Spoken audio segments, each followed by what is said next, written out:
was weird. What's up, man? How's it going? It's like we didn't talk all day.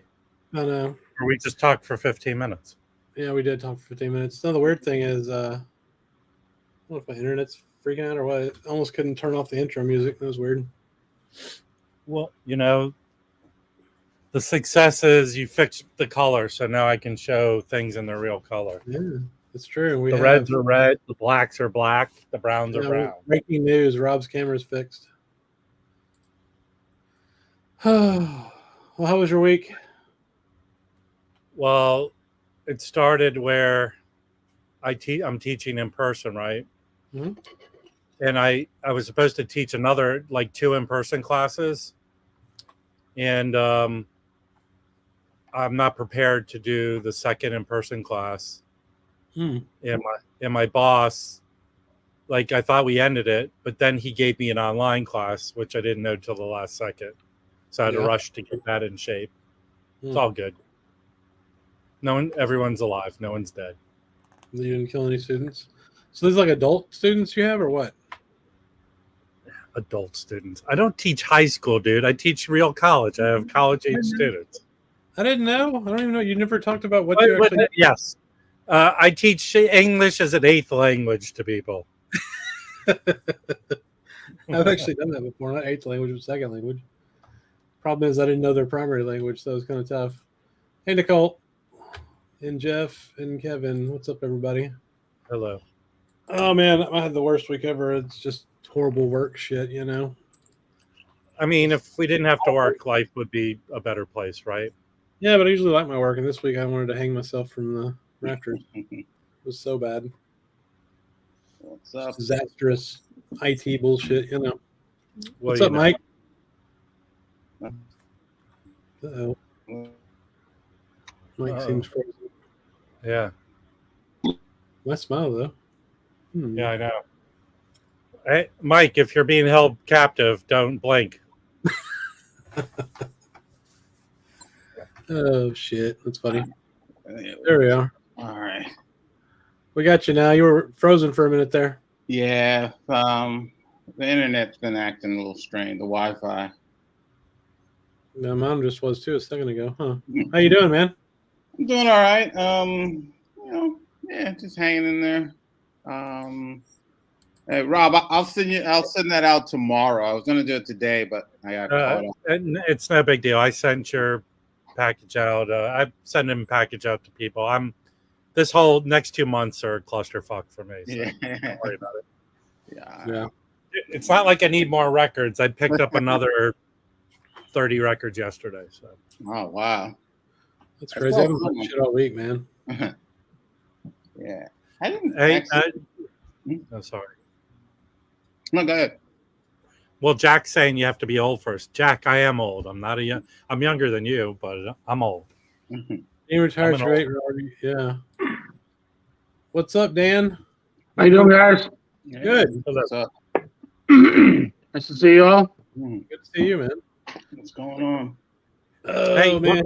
Yep, I was talking with Chris before, so I have a question for Dan. Maybe you can answer this. I picked up this record the other day. It looks like it was put out by a music publishing company to sell music. Okay. And I cannot find anything about this original record. It's a Mal Waldron trio record.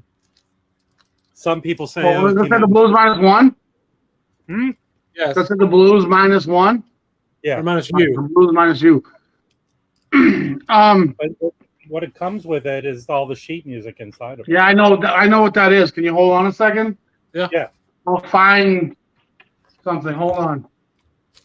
So what does that label look like? It's weird, man. Oh, okay. I guess it's a music publishing company. Yeah. It's really clear since you have it in like set of 3 different sleeves that were. Hey, listen, dude, I don't need your shit right now. Oh man, that feels good. Huh. I think Mazzy was It sounds really good. It's nice and mellow. It's a good sounding album. So. By the way, Mike, thank you for helping out with the Tone Poet video. Oh, no problem. Thanks for asking. Can I see that again? Yeah.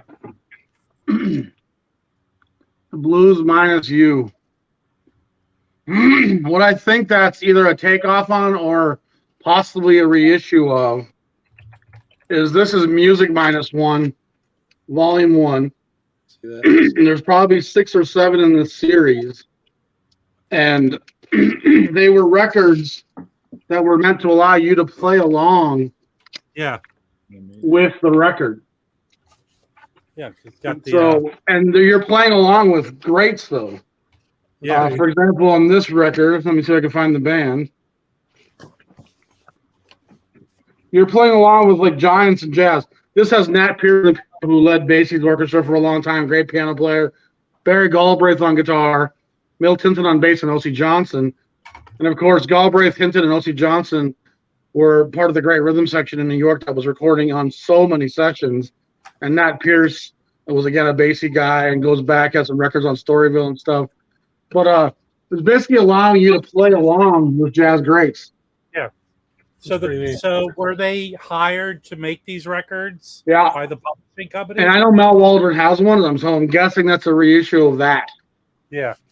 I'm guessing, but I mean, what's it called? Blues minus you?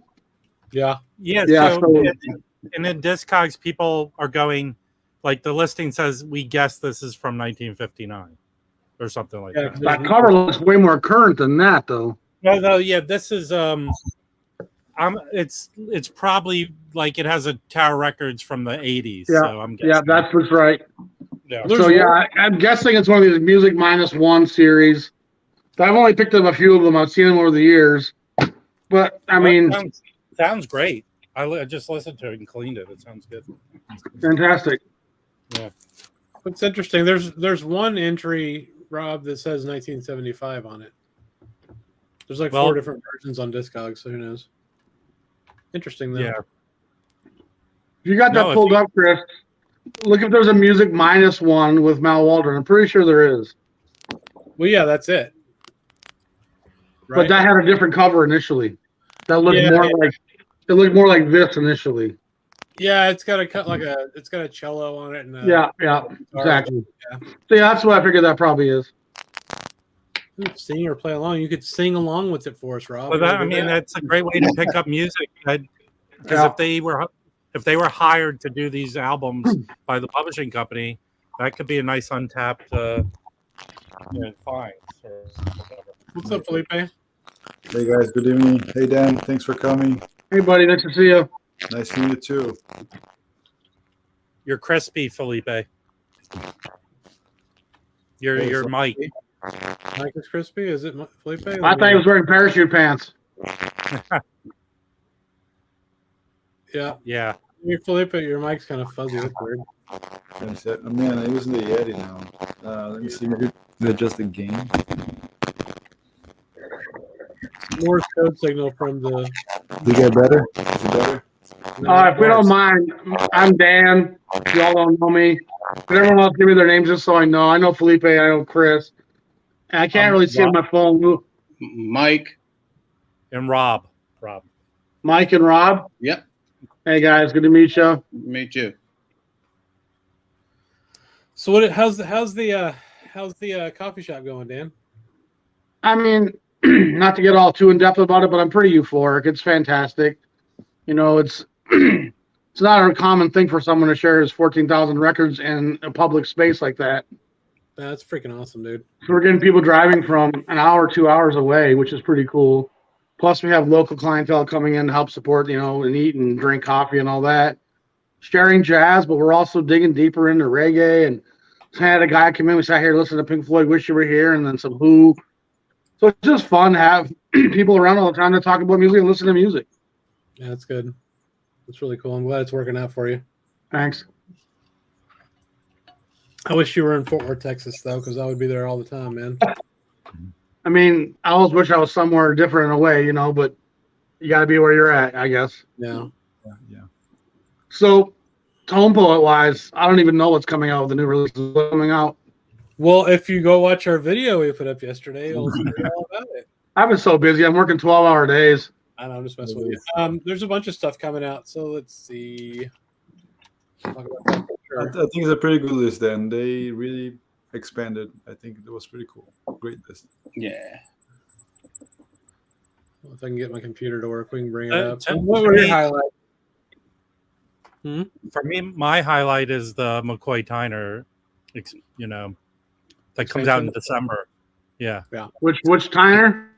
it's extensions. It's Yeah. the one with the National Geographic cover. Yeah. But they're also doing Time for Tyner, which I listened to it again today. It's just That's got the clock face on it. that's got Bobby Hutcherson. I'm saying the cover has a clock face. Yes. Yeah. You know, it sucks that their webpage doesn't have pictures of the covers at all, which is kind of lame, but we can Well, still let it. it's funny because some of those, like the Lee Morgan is from Infinity, is from an unreleased record that came out with those ugly covers in 1980. Yeah. Awful. You know, see? Yeah. So yeah, the first one's already out. Skolo Hofo. I actually want to get that because I guess we talked shit about y'all talked shit about it a little bit in the video, and then Joe Harley mentioned that in the comments today. Now, I listened to that. I just listened to that. Yeah.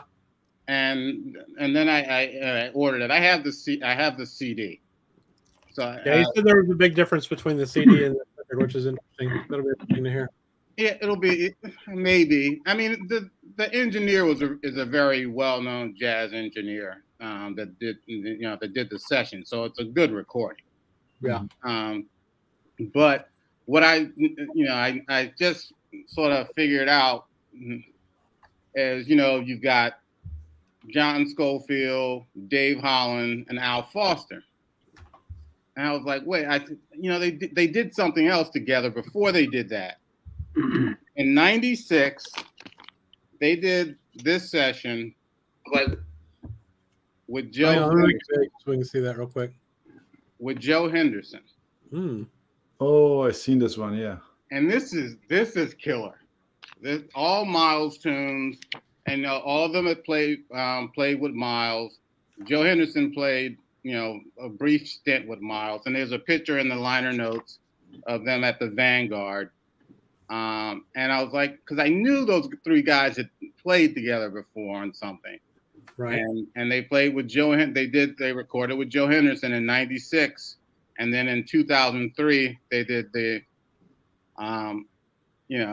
first of all, a lot of people don't trust, are skeptical about the record just because of the title. It sounds like a gimmick, Skolo Hofo. I don't even want to say it. It just, it should have just call it something else, Great Quartet or something. I don't know. But it's a good recording. It does sound like some kind of Twitter handle or something. Yeah. Exactly. Yeah. Well, there's an area here in LA called NoHo. North Hollywood. They call North Hollywood. And New York, there's NoHo, there's Soho, and there's, It's off the house. There's a place here where you can get hoes. In LA, you think? Just a few. No, those are wannabe actresses. Okay. They're working on their career, man. Come on. I wouldn't buy. They get right off a bus. They're just doing it so they can finish school. That's right. Yeah. Next up's Donald Byrd at the Half Note. I guess it's a live album from 1960, which will be interesting. Which they actually have. Well, is that the one that had two parts? Yes. Are they reissuing both parts? No, just the first, just the blue cover, not the pink. Weird. They might be holding for next year. Then that's what I kind of assume. It's not a gatefold with both of them in there. No, just one. Just one. It's going to be a gatefold. It's a gatefold for sure, but not both records. Correct. So we got that, and then the Carmel Jones on Pacific Jazz, which looks really cool. Andrew, I listened to that yesterday. It's a very solid album. I like it. You like that one, Dan? You're familiar with it? Oh yeah, Carmel's great. He was kind of one of those forgotten players out there in the West, but that record's a fine record. Yeah. He's got kind of a sweet tone, reminds me of like a Joe Gordon. Sweet, tight, but got good phrasing. Yeah, I'm It's excited not, to hear it. it's not gimmicky. It's like very straightforward, good stuff. you Oh, know? absolutely. Yeah, it's kind of middle of the road. Not really hard bop anymore, but postmodern. It's good stuff. I mean, and this Dance with Death, was that originally released? I guess that was released in '68, or is that just? Is that No, one of the no, ones? I think it sat on the Yeah. shelf. I thought. Yeah, Is that Jackie McLean? No, Yeah. Andrew Hill. Andrew Hill. Yeah, it came Oh, out Andrew in Hill. '80. It came out in '80, and then they re-released it again on CD in the early 2000s. Yeah, Was that an LT or Japanese first? That's a good question. I think it was the ugly. It might have been an ugly cover one. When was it recorded? 68. '68. Yeah, Yeah. So after the sale. Yeah, probably. Yeah, it was Liberty already. Yeah. Yeah, that's probably part of the reason why it didn't get released. A lot of Right. his they recorded it. yeah, a lot of his stuff didn't get released, right? Yeah. Well, they recorded so damn much of it too. I mean, like all together, it's interesting. Like some of the earlier ones, that were in the Tone Poet and Classic series, they're like kind of bunched together. Is there an estimate? Even Jimmy Smith, when he leaves Blue Note and goes to Verve, Blue Note's putting out Jimmy Smith records for another 5-6 years. They had a ton of his stuff in the vaults. Yeah, Blue Note must have just been recording nonstop. seems like it. Oh, yeah. Is there any estimates on how many records there are that's still like not released, or they all came out in the '80s or something? Hey, Sonny. Hey, Stanley. It's a good question. I mean, the Japanese seem to have issued a good deal of it for sure. And then I'll say, then in the 2000s, Blue Note had their Connoisseur series on CD, and they released a lot of the stuff that's coming out, like Tone Poets and all that stuff. Like, was that Tina Brooks Waiting Game? One of those? Exactly. They did the same thing for CD, so they've done that some of the stuff before. Because I just it's funny. I picked up when I went back east, the Jackie McLean Blue Note reissue series from the '70s, where they used the same cover for Jackknife twofer and a Hypnosis twofer. Yeah. Yeah. I mean, it just shows you how little United Artists and Liberty, the later labels, really cared about it. Mm-hmm. It's pretty sad how jazz graphic went so downhill by the late 60s and early 70s. Yeah. I was at my shop today. I didn't buy the record. I might buy next time. The Wayne Shorter, I think it's a '73 Song for Ica or something like that. Iska, yeah, it's the worst album cover ever. Yeah, but you have to really search for it to figure out it's a Blue Note record. There's no Yeah, and it's so far removed from the Alan Frank Blue Note. I mean, they would never have put that out looking like that. Right. Yeah. That Lou Donaldson record we have from that time period is kind of the same way. Felipe, the one with like the. Oh yeah. I picked up a Lou Donaldson record that didn't get released till later. This one. Is that Lush Life? Yeah. Yeah. So this is a DMM from the '80s, but this originally only came out in Japan in the early '80s, 1980. But it's really good. I mean, look at the lineup. I think the first Japanese cover is different, right, Rob? I don't know. Pepper It's the only Adams. version of that I've seen. You sold me on Pepper Adams. Mhm. That's good. It's a really nice. It's a nice album. Good. Mm-hmm. There's so many. Well, as we know, Dan has all of them. So you got to have like 12,000 records to have all the good ones. Well, I got over 500 Blue Notes. How many records do you have that you don't like? That you're not a big fan of? That number grows, honestly. The more you have, the more I think you can have some discretion and say, I mean, there's a time in our collections where all of us, everything we bought, we loved. Yeah. I bought it, so I love it. I mean, it's kind of the mentality a lot of people have, I think. Yeah. It takes a while for you to look at something that you paid good money for and be like, I don't think I really like this shit. It's not an easy thing for us collectors to do because we paid money for it. We're diligent about it. Yeah. I'll say this. I'm to the point now where I have to be in the mood for it. You know what I mean? And there's times where I want dissonance. There's times where I want cacophony and chaos. There's times where ascension is a necessity. but it's a rare time nowadays for me. Yeah. I mean, you can't have supernovas every day. They have to be special. Yeah. I But agree. there's plenty of stuff that I can admit I don't love, Mm-hmm. Yeah, I've just been thinking about that. I started off just buying everything that I thought that looked interesting, and that's how I kind of still do it. I mean, that's how you find new stuff. I don't really stream jazz that I haven't heard, so Mm-hmm. it's kind of. But your taste change, you evolve. Your taste change. Yeah. So I'm thinking about selling some stuff that I just don't care for that much. I mean, do I have to keep it forever? I don't know. I'm never going to have a collection of all this stuff like you do, Dan. So, you know what I mean? It's interesting. I mean, part of what I've tried to do here is create a resource. Yeah, exactly. I mean, I have the complete discographies of so many labels because I want to learn that, and I want people to be able to come here and dig through the MRC catalog and see the history of it. It's I've got some titles that I probably wouldn't have bought just as a listener, Right. but it's amazing how many titles I've bought just as a collector that I've actually fallen in love with. Yeah. I think it's one of the real surprises that I've mentioned before on my channel many times, but if you got in a record studio in the 50s, early 60s, you knew how to play no matter how unknown you are today. Yeah. There's not a lot of shitty musicians getting time to record back in the day. Yeah. So it just comes down to, am I in the mood for it? What is this artist trying to say to me? What does it make me feel? And for the most part, I'm always trying to match what I listen to what I'm in the mood to feel. You know what I'm saying? Yeah. All right. Hey, Dan, so you said you want to build a resource for people to come and, and look at and dig through. So when they come, so if I came to your coffee shop, I could actually pull an album. Yeah, absolutely. Yeah.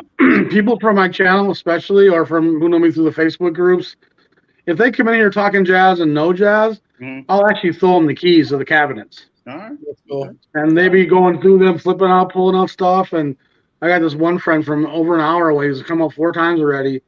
And he'll spend an hour and a half just pulling stuff out. And he's a collector and a jazz lover as well.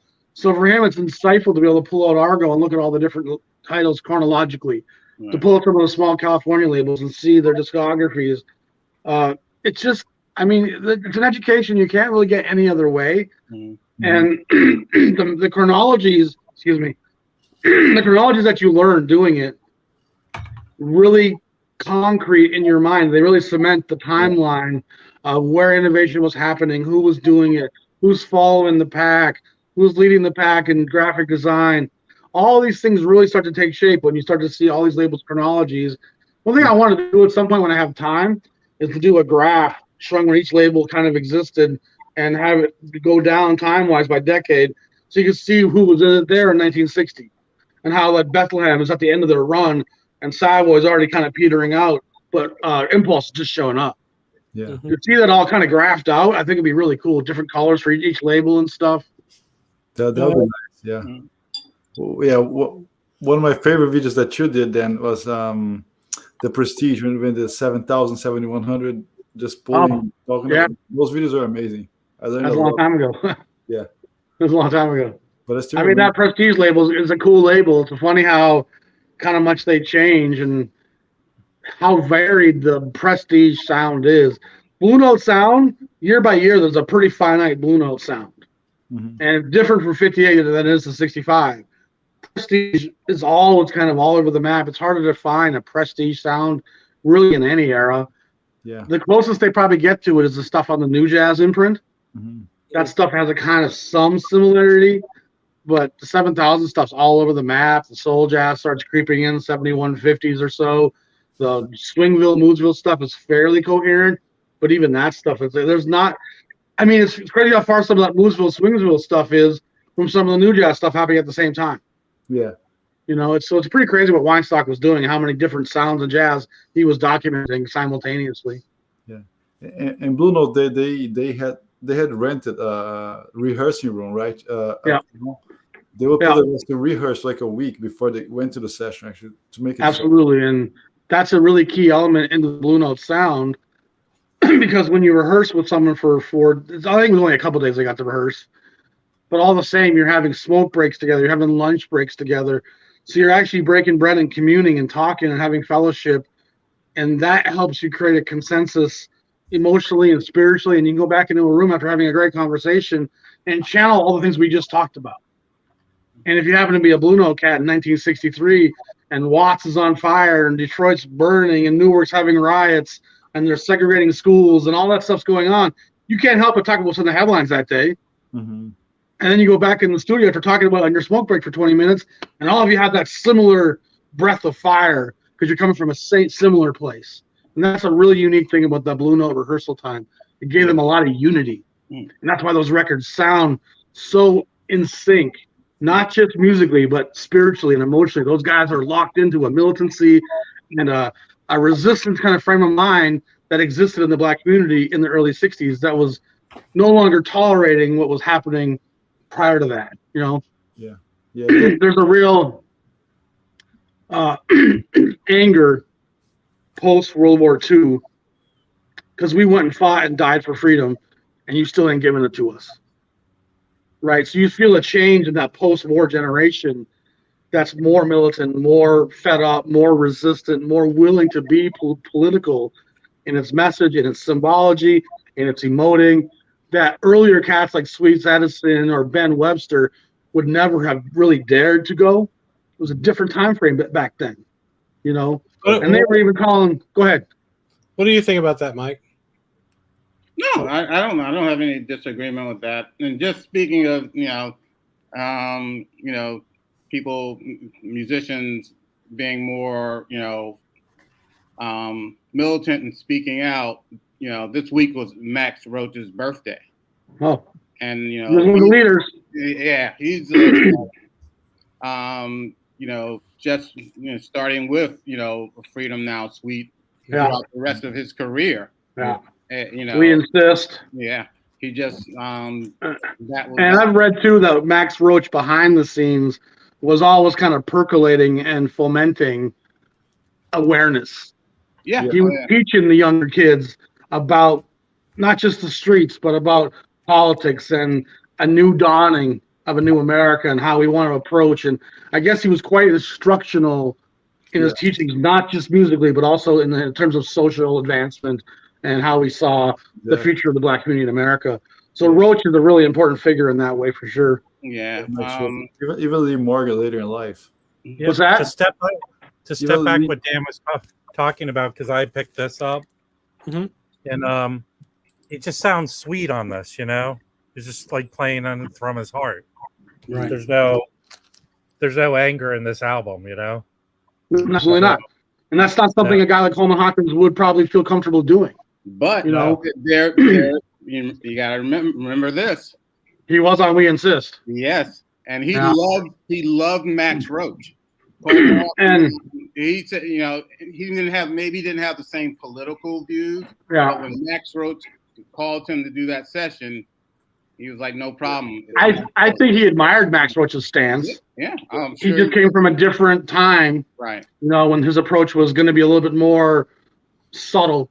Yeah. And that post-war generation, even I'm making this series of trading cards. You guys probably mostly know that. I'm up to about 537 of them now. I got made.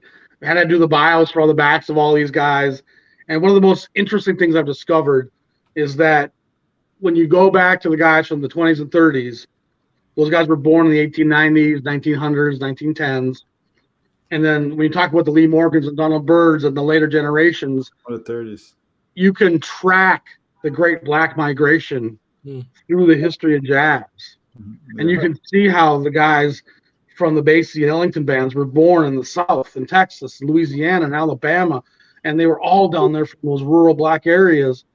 And by the time that next generation's coming out post-war, it's more St. Louis and Kansas City and Memphis and then Chicago and then all those great Rust Belt cities. Detroit, and then by the time you have those great Detroit players coming out in the 50s, Detroit was Black enough to have Black colleges and universities.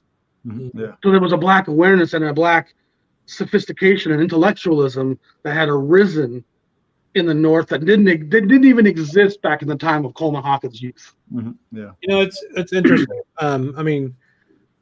Louis Armstrong did that, right? He came from New Orleans, and absolutely, and I've shown it before, but there's a really great book about the Great Migration that I read last year. It's just amazing. Highly recommend that to everybody. It's got it was like 8 families through them leaving the South and whatever. They went all over the place, right? And just life stories. It's really cool. Yeah. Although not all over the place, not all over the places a bunch of white families would have gone. Right. Black families still went to black chocolate cities for the most part. Yeah. Like when I'm in these trading cards, I probably 50-50 black and white. Whites come from all over, small towns, Vermont and Montana. Blacks still come from Detroit, Philly, New York, Chicago. Yeah. They're still very segregated, even in the North. Oh yeah. Let's not ever convolute that. You know, there was one, I'm trying to remember now. One of these guys, he was he ended up in LA. He was a migrant from Mississippi, and he became a doctor, and he was what was it? He was somebody's Ray Charles's doctor, I think, is what it was. Mm-hmm. And it was the interesting part of it too is his family had come from, I guess the other side of his family, his wife's family came from Canada, and her grandfather was like a soldier or something in Canada. But it's just really interesting how that whole thing happened. And then you had the opposite of that too, with white people migrating from, you know, early 1600s from Virginia, coming down to Tennessee and down to like the rest of the South, like Texas especially. That's where all of my people came from. You know, speaking of white migration, one of the scariest things about the Great Black Migration is that one of the end results of that was white flight. As the blacks populated Pittsburgh and Philly and all those great northern cities, whites were leaving at the same time. Not just because of the blacks arriving, you know, industry was moving away from inner cities towards bigger docks in the suburbs, bigger freeway infrastructure. The interstates have been going in. So there was other reasons for the suburbs and that sprawl to be happening. I mean, because like my people became educated and they went out to the suburbs to raise their families. They could buy a house, they, you know, and all that kind of stuff. But yeah, like I grew up, I was bused to school. I was bused from a white neighborhood to a black neighborhood growing up. So I grew up in DC. Okay. My wife was too in Fort Worth, Texas, in the same time frame in the 70s. Well, it's crazy how things have changed. We got to catch up. We got to catch up with the peanut gallery though, because we're just leaving them behind here. So, lots of folks have joined us. Hi, everybody. We got a donation from Baggy here. He says, "Ask Dan Josh D's question." So I'm gonna go find that. It's something about how many records does Dan buy in a month? How many records do you get each month? That depends largely on my income. Sometimes nothing. Sometimes probably 300. Yeah. But I will often go to a seller and just look for a lot of stuff by label, and just a lot of the stuff I buy is $2, $3, $4, you know, rare MRCs and good plus 10 inches. I just want to have the cover. I already have the music on 12-inch, but it'd be cool to have that cover. And then I get to know the history even deeper. You know what I'm saying? Yeah. But yeah, it really fluctuates from one month to the next. That's really cool, man. I mean, you know, I've got to say, if anybody hasn't watched Dan's channel, you should definitely check it out. I'm pretty sure most people have, but you've taught us a lot. Like when I first started, I'd watch your videos. And Listen, Josh D. I buy 300 records in a month. How's that impossible? You watch my channel. I go to estate sales and load up all the shit I show. As my wife can attest, if we make a trip to Chicago or something, and I stop in Madison and Milwaukee and Rockford, I'll hit up record store. I could come back with 150 records from one trip. You know, that's happened multiple times. I mean, if I'm going to an estate sale and I'll make an offer, why don't I just take all this stuff? You know, so get rid of it's not worth much and stuff like that. And that I don't do. My collection is actually fairly curated for as big as it is. Yeah. A lot of times people have given me boxes of records. I might pull one or two things out and take the rest to a local record store and just give it to them. Yeah. Mm-hmm. Cool story real quick. I'm having a lot of jazz people come in from around the area. Musicians especially, but jazz fans as well. And I had this guy come in a couple weeks ago, a huge old swing era guy, and a big Woody Herman fan. And he came back yesterday. He brought his wife, and he brought in these photo albums with a lot of signed photos of Woody Herman and his bandmates from the 50s, 60s, and 70s. He has one of Woody Herman's stage jackets. Oh, that's cool. we talked for a good hour, and the cool thing was, eventually he got to the point he's probably near 70. He was wondering what he was going to do with this stuff when he expired, for lack of a better term, and he asked me if I'd be willing to take it. Oh wow! So, I mean, as a depository of jazz, nostalgia, and music, I would love for this to become a place where that stuff started to accumulate. Rob, where you you ask where he lives so you can go take his stuff when he dies? Yeah. Hey, yeah, I'll have to. Yeah. but are you changing based on all that stuff? Do you have space to kind of redecorate and change if people are going to give you that kind of stuff? So you can yes put it up? and no. There's a whole basement downstairs that we're going to remodel eventually, so there could be a museum put down there potentially. Mhm. We've talked about different things with down there, doing Airbnb or a bed and breakfast, or there's possible adoption. But it's a big basement, probably 1,300 square feet. But I've actually thought about also being a speakeasy down there. You get a liquor license, man. That'd be cool. I'm actually getting my wine license right now for up here. Oh, that's I'm in awesome. the process of that. That's Yeah. nice. That's how you But imagine a speakeasy where you're playing real swing records, Yeah. and the place is called Tolerance. That's awesome. We're going to go have a few drinks at Tolerance, and the duality of that, your tolerance for how much you can drink, but also your tolerance for fellow humans. Yeah. I think it's a great name for a speakeasy. Oh, that's awesome. Yeah. Yeah, I like that. Oh, yeah. Now someone's going to feel that shit. Have you insured your collections? That's a really good question. Does anybody have insurance on their collections for their home beyond their home? Yes and no. Yeah. Most of my insurance companies won't touch it. They'll give me some low ball number that is a fraction of what it's worth. Right. And unless I wanted to spend a lot of money to have someone come in here and I'd give a real piece by piece estimate, no one will give me close to what it's valued at. I have not done that. I probably should. But doesn't that fall into your homeowners? No, not something like that. They would, It does for me to a certain yeah, extent. to a certain extent. I think I have about $200,000 in coverage on my collection, Right. but that wouldn't come close to replacing it.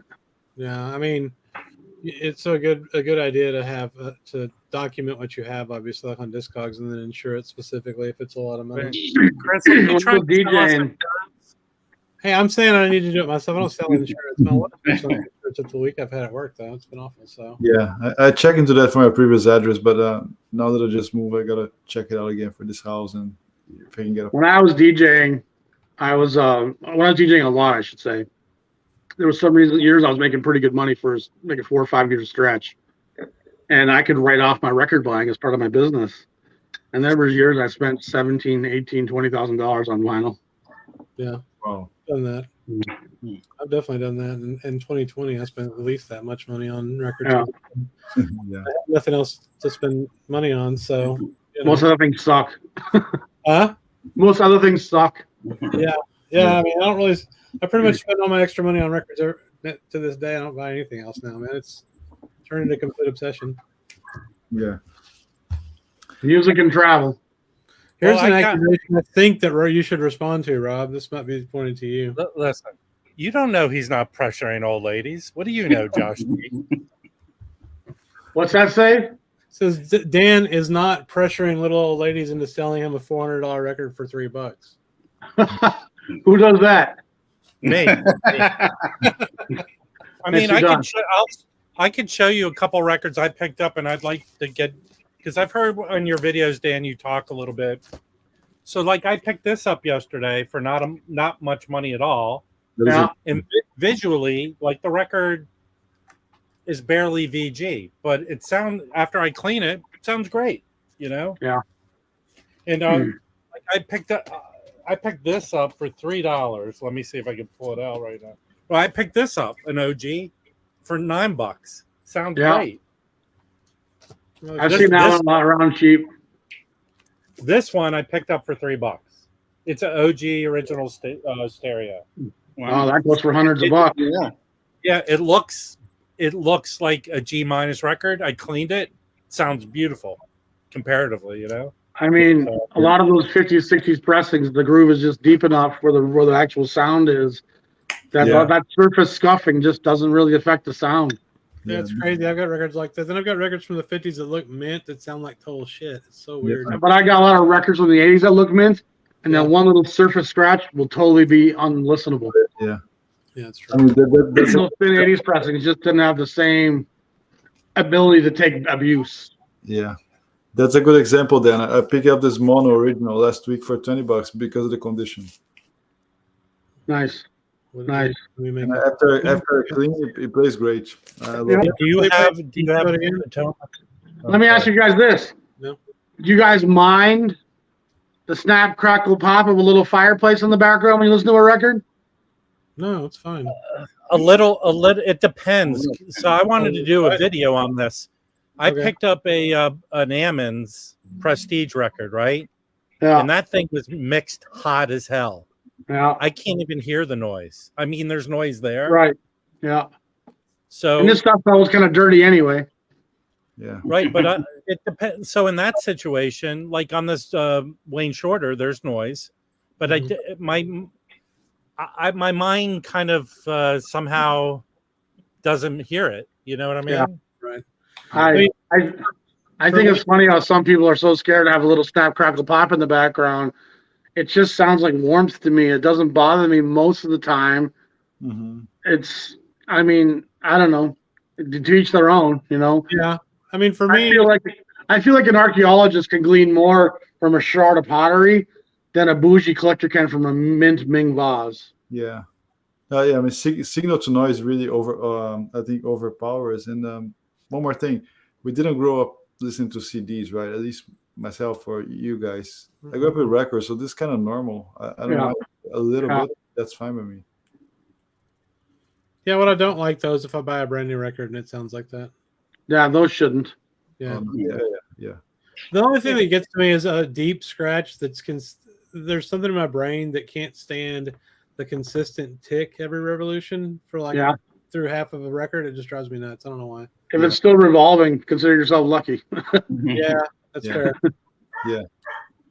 Would you take that, or would you rather have a CD going can't? I don't even have a CD player, so When a CD skips, that's annoying.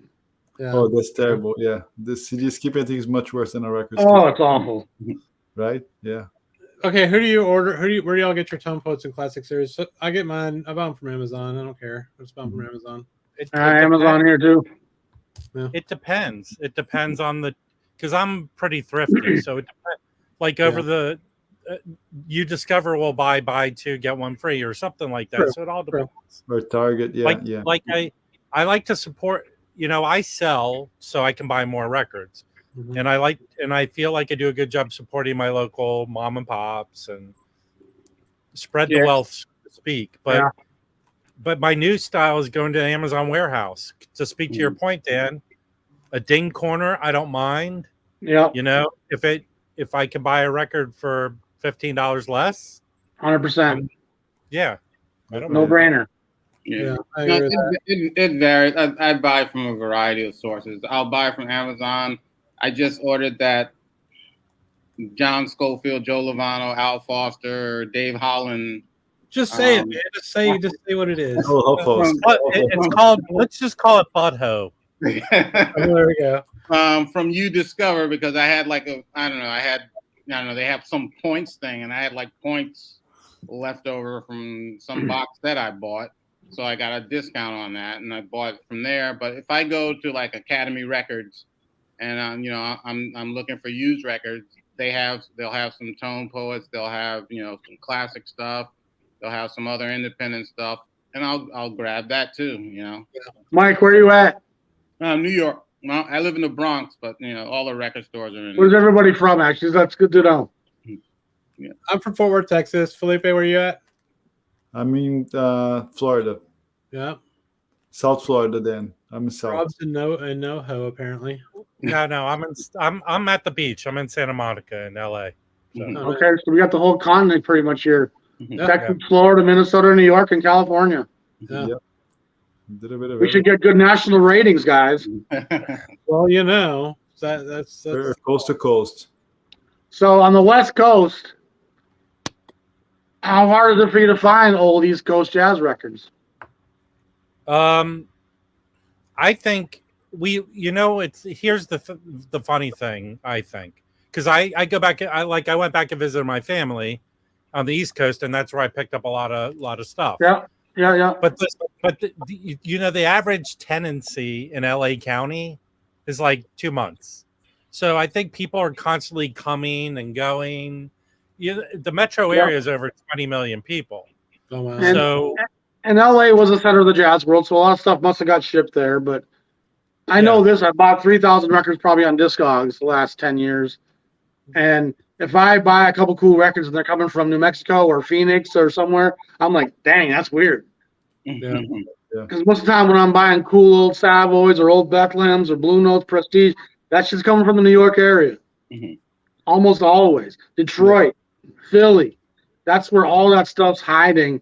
And so, and not to say I haven't gotten some cool stuff out of Denver and Oregon and other places, but I mean, I think being in New York, Mike, you got all that stuff hiding out in garages and store yards and wherever the hell around you out there, man. Yeah, but the thing is, being in New York also, when the stores put it up, it goes.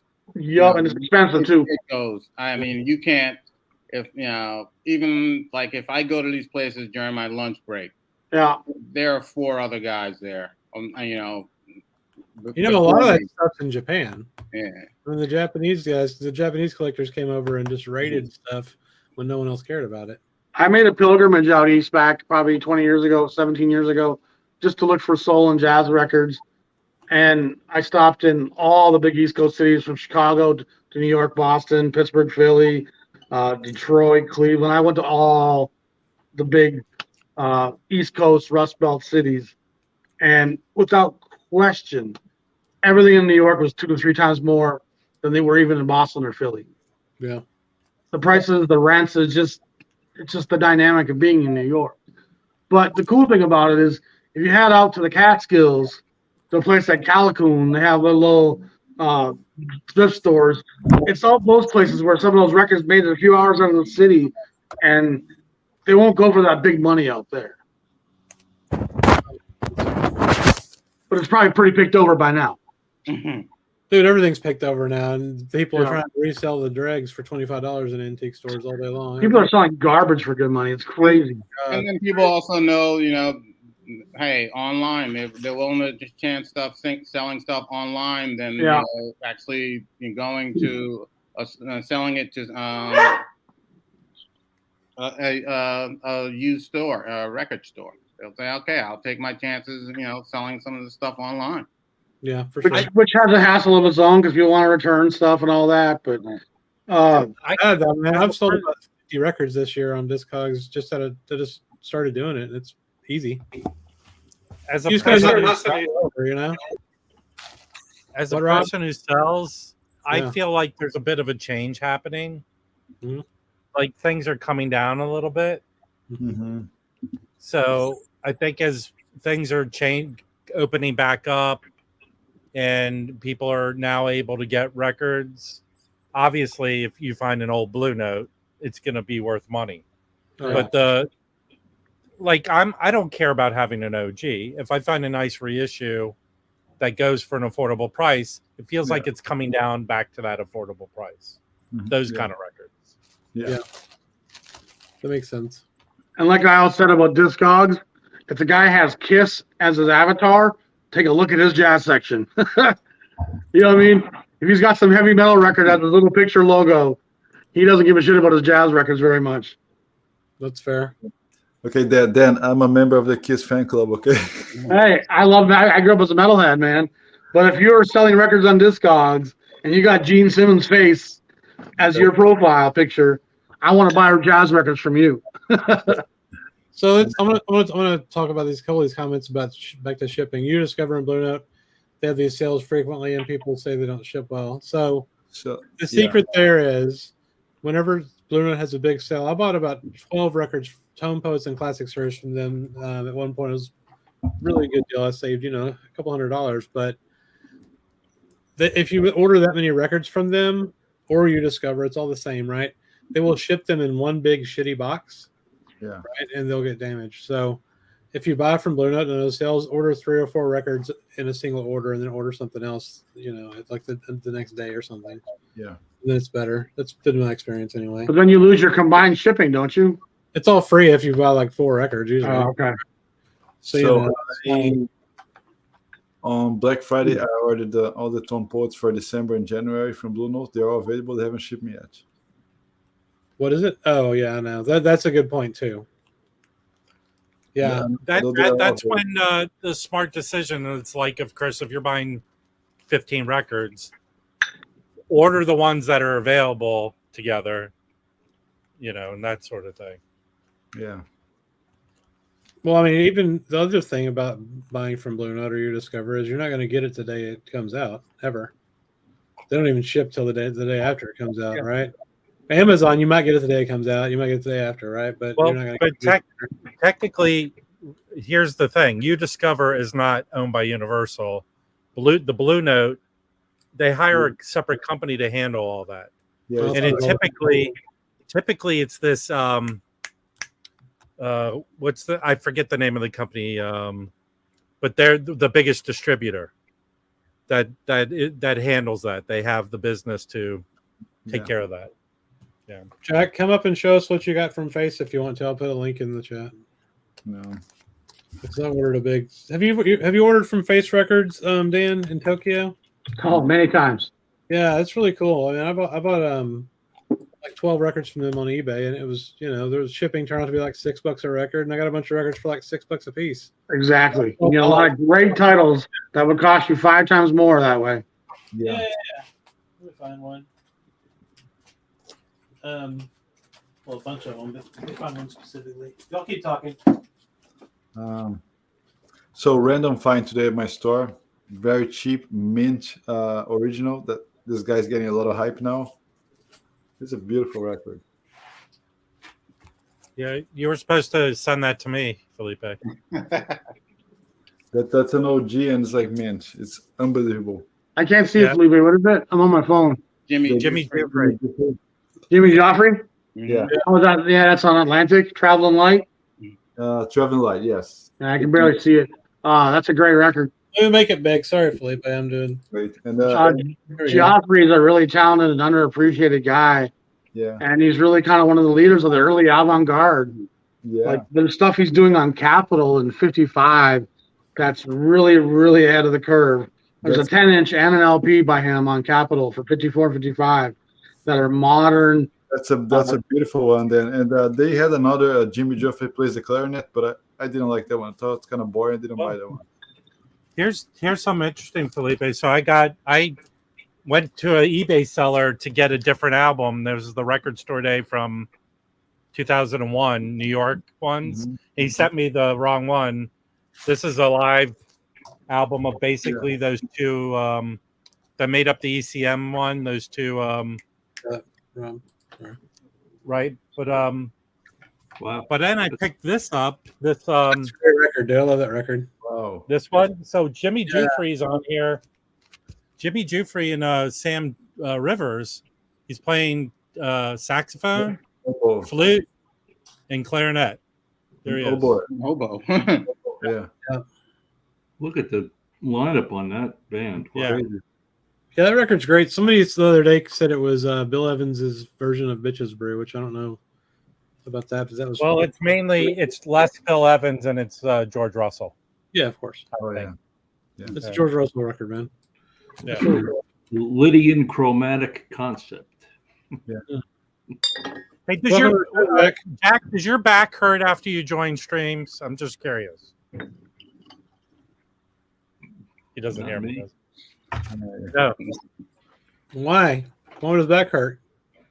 No, I'm just doing what I'm doing, and my back hurts. Yeah, exactly. So Dan, you were talking about the Face records. I know you did a video on that a while ago, and you had shown the Jimmy Forrest that you had gotten. Oh yeah, all the gin was gone. Yeah, you outbid me on that. Oh really? Yeah, you came in at the last minute and boom, gotcha. Yeah, that was the one. My bad, my friend. I still haven't gotten it. Yeah, was it the second one? All the gin is gone in Black Forest or something. All the gin is gone. Yeah. Yeah. I was waiting to find the right cover for that because there's numerous covers for that. And for me, I always want to have the right cover. I hate getting shitty covers on jazz records. It drives me nuts. It's terrible. Yeah, I don't like it either. Speaking of Japanese, you guys mentioned Face. This record is a Japanese pressing. It was recommended to me by a friend. Dan, you might know this one. It's a Riverside. This thing is dynamite. One of the best records I've ever heard. Oh man, I love Don Friedman. That stuff. Circle Waltz, which came up before that, is as cool as any Bill Evans record. It's amazing. And then Saturday in the City or something like that it's called, with the East River and the skyscrapers. Yes. Those Riverside Don Friedman records are great. Him and Evans were contemporaries and somewhat friends. And this record has a great sound, and the music is so involving. I mean, it's great. Everybody should have this. Keith News was a great producer and a great scout of talent. He really knew what he was doing. This is fantastic, and the cover kind of imitates leather. It has this leather touch. It's beautiful. It's too bad that Creed Taylor gutted so many of those small labels when he went to Verve. Losing Wes Montgomery and Bill Evans to Verve was part of why Riverside was no longer solvent and died in '62. You know, I mean, it was really tough on a lot of those labels to lose the talent that they lost, and Creed just gutted them all. Jimmy Smith from Blue Note, Kenny Burrell from Blue Note. Creed Taylor was kind of ruthless, a barbarian almost. Just came in and took everybody's good shit. Yeah, and so continuing Riverside. This is an OG, also really good. Oh, that's a great record too. Oh yeah. James Clay, under-recorded guy, but great sound. And Fathead's a great player too. Yeah. Oh yeah. What a great player. I've actually got a barbecue chicken sandwich here in the coffee shop with like pickles and Texas toast, and we call it the Fathead. I wanted to name it after a Texas Tenorman, and somehow Illinois Jackette just wasn't working. Arnett Cobb didn't have a good ring to it. Fathead, like that works. Dude, you need to make a Cobb. You need to make a Cobb salad, bro. That's like the Booker Irvin doesn't taste delicious to me. No, it's not that delicious, but the Fathead, that's a good chicken barbecue sandwich. Now I just feel like this stream needs to turn into us helping you with names for dishes. Yeah. So let's go a little more sober then, Chris, on Clef. I'm sober. How dare you? Is that an old Bugle Verve? What you got, man? Yeah, Clef. Oh, nice. Oscar Peterson, nice. Yep. Yeah, I don't have that. I want that one. That's a cool cover, man. He's so talented, Oscar. He's one of my top 3 players. People who think he's easy listening are really mistaken. The guy's an incredible player. He was like a monster. And this is Ray Brown and Barney Castle. That's the same lineup as the her name is Julie. Julie's her name. Mm-hmm. Yeah. And Ray Brown backed Oscar most of the time for those Clef sessions. Oh yeah, this is great. So one more record. This is one of the best piano records I've ever heard. This in mono is an OG. I think most of you have this. Yeah. Great monk. Or 3 months ago. No, G2Y. It just sounds incredible. It's so good, so good. Yeah, Charlie, I talked about this before too, but that Thelonious Monk biography I've been reading is just fucking ridiculous, man. It's so good, so detailed. So all those records, you like know the story of the whole recording. It's just so neat to have that kind of information. Yeah, the whole story here, it's amazing. So one more. I have 2 more to show. Okay. This one, I think, Chris. Do you have this one, Chris? Yes, I do. Thanks to you, buddy. Yeah. Great record. That's the second press. That's the same metalwork from the first press, but as a different cover. The first press is a yellow cover. Yes, I like that cover better. I got this today. the yellow cover, right? Thank you so much, by the way. This record sounds really good. I like it. That's a great record. Beautiful music. That's the mono, Van Gelder. On stereo, so yeah. Awesome. It sounds good, Chris. Trust me. Oh, I already listened to it today. It sounds great, man. Yeah, it's great. I just want to add, XJ had a question in the comments about he said, which biography, Chris? Help me out, Mike. What's the author's name of the book? It's Monk and it's Robin Kelly. Robin D. Kelly. Yeah. Great book. And responding to XJ, mine is on the mail, the Sonny Rollins one. I just got the book today. I'm going to start reading it this weekend. Yeah. It's, Look, it's like It's- 700 pages. yeah, it's in my stack. It moved two Yeah. books up, but yeah, it's actually it's the writing style. You can get through it. It looks like you can get through pretty quick. I read like the introduction and stuff like that, and it's pretty. I don't want to say breezy writing, but he doesn't. It doesn't bog you down. You can get through it, and that's saying a lot for a book that's like 700 something pages. Oh yeah. It's almost like a Lord of the Rings book, right? Yeah. And lastly, sorry, go ahead, Mike. Rob, sorry. Rob, were you going to say something? No. Well, no, I was going to say, I thought that book also, the Fred Putterman, the Coltrane book he talks about, where it tells you it chronologically, he was recording this there and then. Is that what they do in that Sonny Rollins book? No, it's a legit biography. It covers basically everything. But it's not like a breakdown. It's the story of Sonny Rollins. Like they talk about how his family was politically active. He grew up going to all these marches and protests, and how that informed him eventually doing the Freedom Suite and things like that. And it talks about the individual sessions, but yeah, it's not like I guess the book Fred's talking about is sort of just like a reference thing. This session, Coltrane did this, and these were the musicians, and so on forth. That Monk book sounds like a hybrid of the two, though, because it goes through it goes through engagements he had for a week at certain spots, but it really does a good job of just telling his life story throughout that. It's pretty incredible. I don't want to cut off Jack, but there's one thing about Monk I wanted to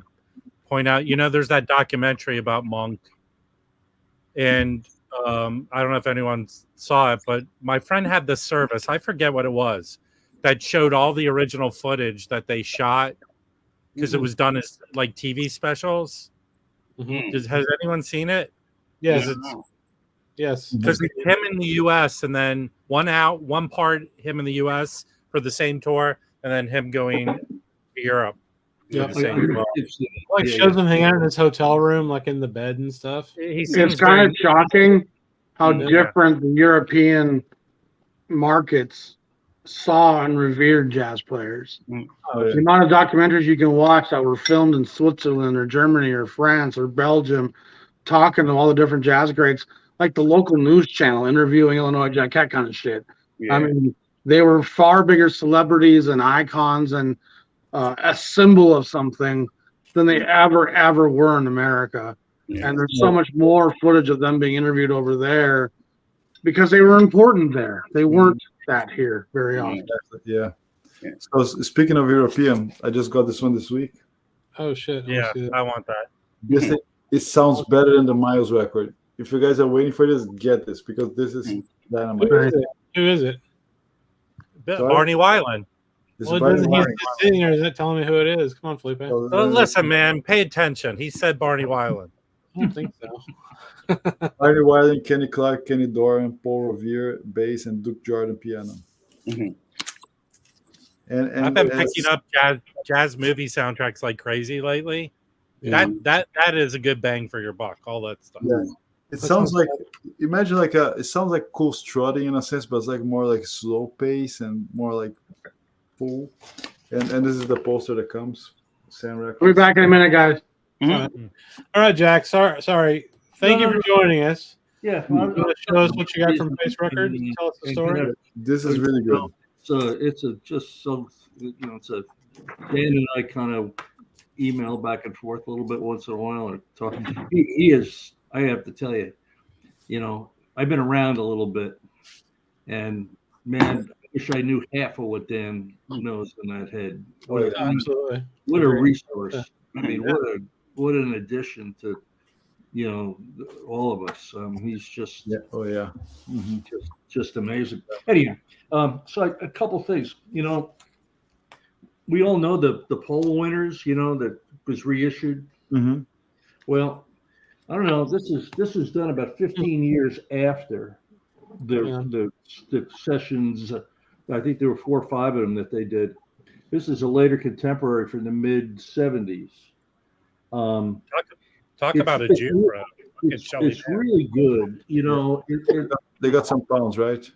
Yeah, the one thing that I don't like about it is, they brought Danan back to do this, but there's such a separation from right channel to left channel that I listened to it in mono and it sounds a lot better. It's just, for my taste, it's too right left channel separated, and the playing's so good. It's just too much on this. 75, I think this was done. What label is that on? That's contemporary. You said that. It's a contemporary. But this was, I think, at face, I think I paid around $11 for this, and it's VG plus, so it's really good. Yeah, that's awesome. It's really good. Yeah. The other one of the other nice things I picked up was this Sonny Stitt with Oscar on Verve. Sometimes I'm not real hot on these Japanese pressings. They're okay, but the music on here is just really good, and Stitt's sound is really good on this, and the trio. Absolutely. Right. It's a Japanese, Verve. Let me get this right here. I think those sound great. I've got several of those just Japanese verbs that I bought here in the States. Yeah. For this is an early Verve, so they let these guys stretch out. There's only 3 tunes on side 2 and 4 or 5 on side 1, and it's a great record. I really enjoy listening to this last time. It's pretty crazy how different Norman Grand's Verve is from the later Creed Taylor Verve. Everybody loves Creed Taylor until they realize I think he ruined. I mean, it's a different style. It was much more commercial. Absolutely. And it just, I don't think there's really any comparison. No, it's the Verve, Clef, Norgran stuff under Norman Granz is sacred ground. Yeah. And Creed Taylor dismissed a lot of those guys when he took over. MGM also bought Verve, and they were the ones who brought Creed Taylor in. Right. Yeah. Obviously, it became a very different business model at that point. Mm-hmm. With Norman Granz, it was about the music and the integrity of these artists and preserving their legacies. And with Creed Taylor, it became about, let me make some wonderful coffee table music to put in people's homes and their suburbs and station wagons. Yeah. I mean,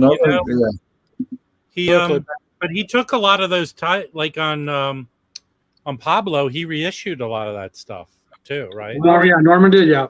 Yeah, he did. Oh yeah. My friend Jean-Michel Reeser Beethoven, who knew those guys really well and knew Norman Granz, and there is vaults of unissued Norman Granz sessions, vaults of it.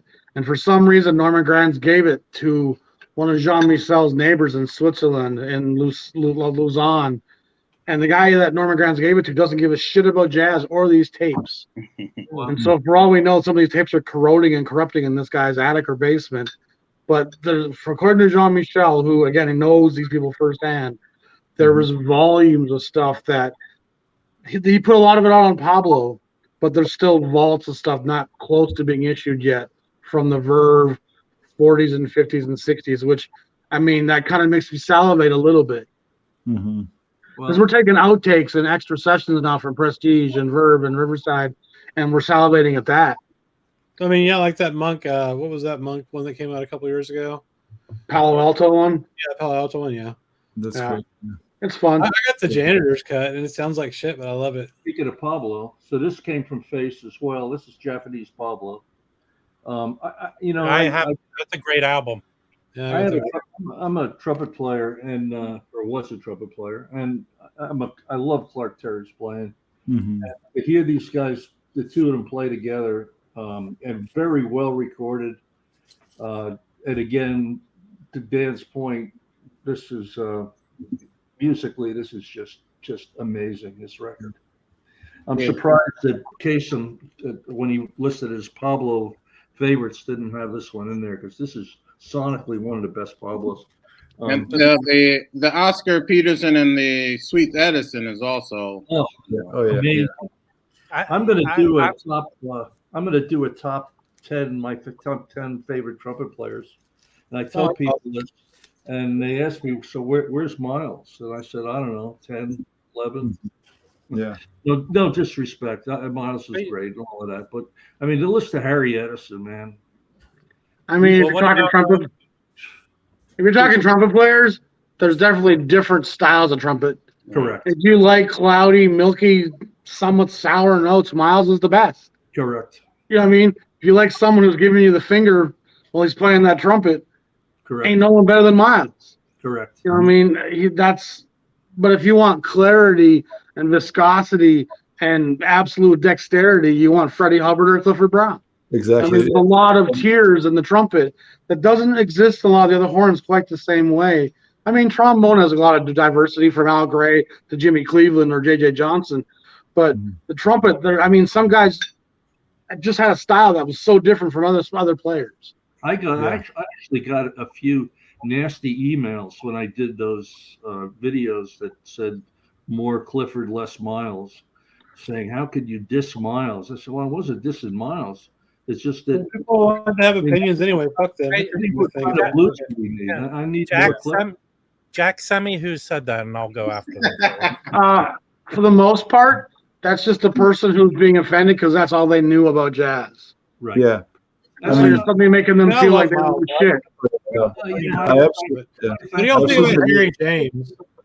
Yeah, I think that I absolutely agree with him. Miles was the best ever. I mean, he's the greatest in a broad scale. But in terms of hitting the notes like perfection, is Freddie Hubbard, in my opinion. Oh, Hubbard's such a clarity guy. He's just so beautiful tone-wise. His lines are so long and fluid. And again, he's the absolute descendant of Clifford. Clifford had that same ability to be the roller coaster from front to finish and have the same punctuation, enunciation, and breath in that last note as he did in the first. A lot of guys will tail off and lose their ideation because they ran out of breath or lip strength or lung capacity. Clifford, every idea he had was fully imagined. It's incredible to listen to him sometimes. How long these runs will go, how clean and clear they are, and how fully he can finish all of them. It's nuts. Miles couldn't dream of doing that. Dizzy could do it. Dizzy could do it. Hubbard could do it. But there's not a lot of guys who's a virtuoso like those guys were. I wonder what, maybe a good live stream some night. What if Clifford lived? How about that? Yeah, I've talked about that on an episode before. It certainly makes you wonder where he would have gone. He would have been at the forefront of the hard bop movement without a question in my mind. Yeah. Because he's kind of the progenitor of it anyway at Emersey there with those sessions with Max and Rollins and Harold Land. Those records really are the genesis of hard bop in a lot of ways. The jazz messages are kind of right there. The Miles Quintet with Coltrane's kind of forming and doing that same thing. But it's really Clifford that they're all kind of following.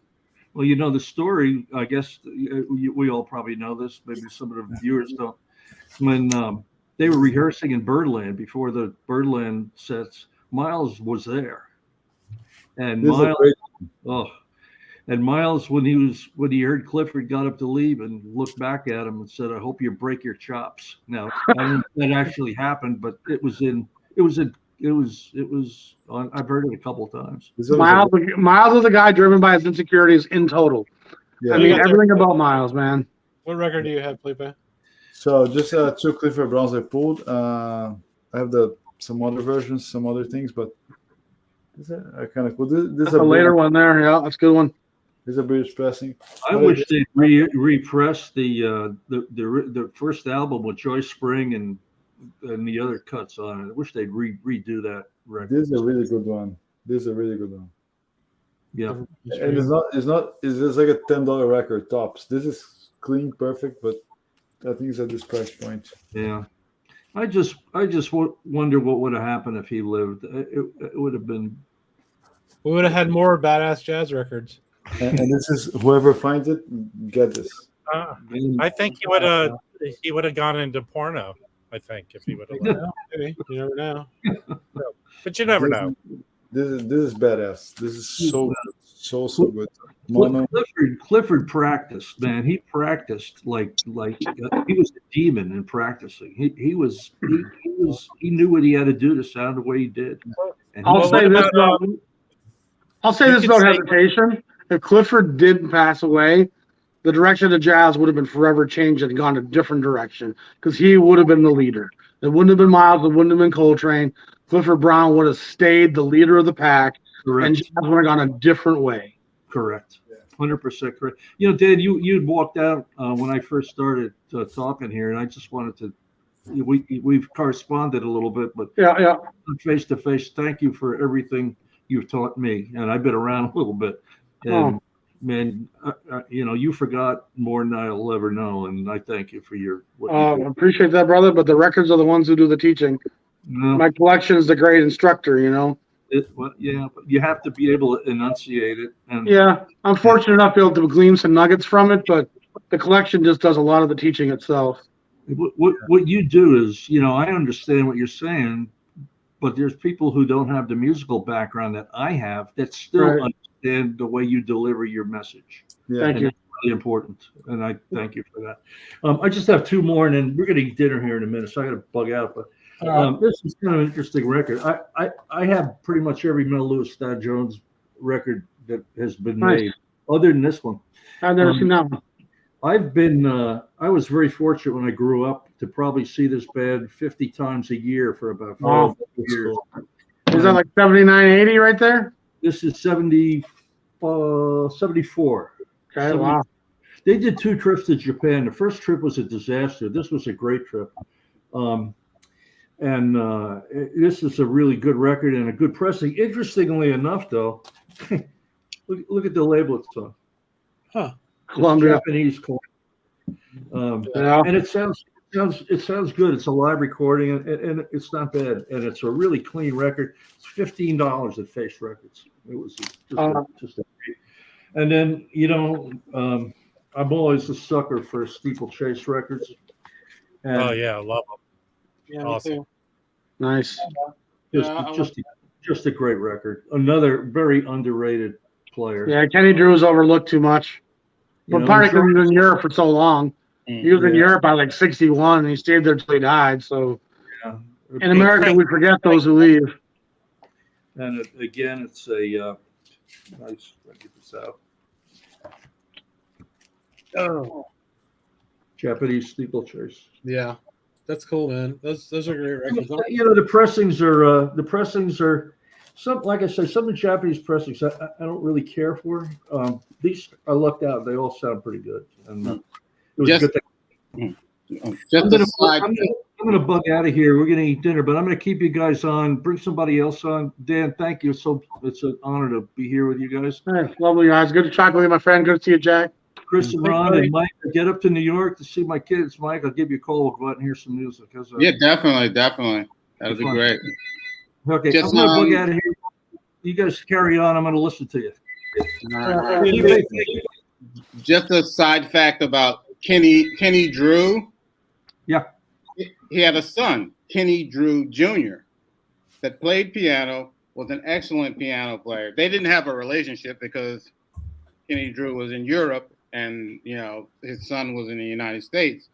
But he recorded in the late 80s, early 90s. He's passed away now, but he was an excellent pianist. Yeah, I heard Jimmy Smith had a son too that they were estranged. I don't know if they ever made it back before Jimmy passed, but you know, the great trombone player Al Gray got arrested in Italy for having not paid child support on some gal he knocked up over there. Al Gray was I've got to know one of Al Gray's sons pretty well, and Al was a character, man, and he fathered children all over the world by the sounds of it. But he actually got arrested for delinquent child support over in Italy. There's a Monk Rowe, this interview guy, interviewed Harry Edison, and Harry told a bunch of Al Gray stories that are hilarious. If you find that on the Man, I love Sweets. What a talent. What a Can I show you talent. guys one thing before I bolt out too? Yeah, sure. I'm gonna head out, guys. I'm gonna keep you on while I eat dinner. I love you all. Talk to you soon. Peace, Jack. Jack. Thank you. You guys might have seen me talk about these on the episode a month ago or so. Yes. These are early Clifford Brown GNP 10 inches Those are cool. Yeah, from yeah. the West Coast. They got reissued as a twofer, like as an LP with an awful cover by GNP, probably in 56 or so. These are like 53, 54. GNP has like 8 or 9 10 inches from that era. Some pretty good stuff. Some Jerry Mulligan, some Charlie Ventura. There's a Marty Peisch 10 inch. That's really cool. But these were always very elusive for me. And I had the 12 inch, so I never spent the money. But those of you might have saw the episode where the Art Pepper record that didn't come to me, he gave me these in exchange. These Nice. can go for hundreds of bucks a piece. And they're both in really nice shape. And of course, it's not with the classic Rollins lineup, but there's still some fiery young Clifford Brown here. And these are cool pieces that are worth seeking out if you ever stumble on them. That's cool. I'll never stumble on that shit in Texas, man. There ain't no way. So then, speaking of rare 10 inches, it's like totally random, but I think it fits.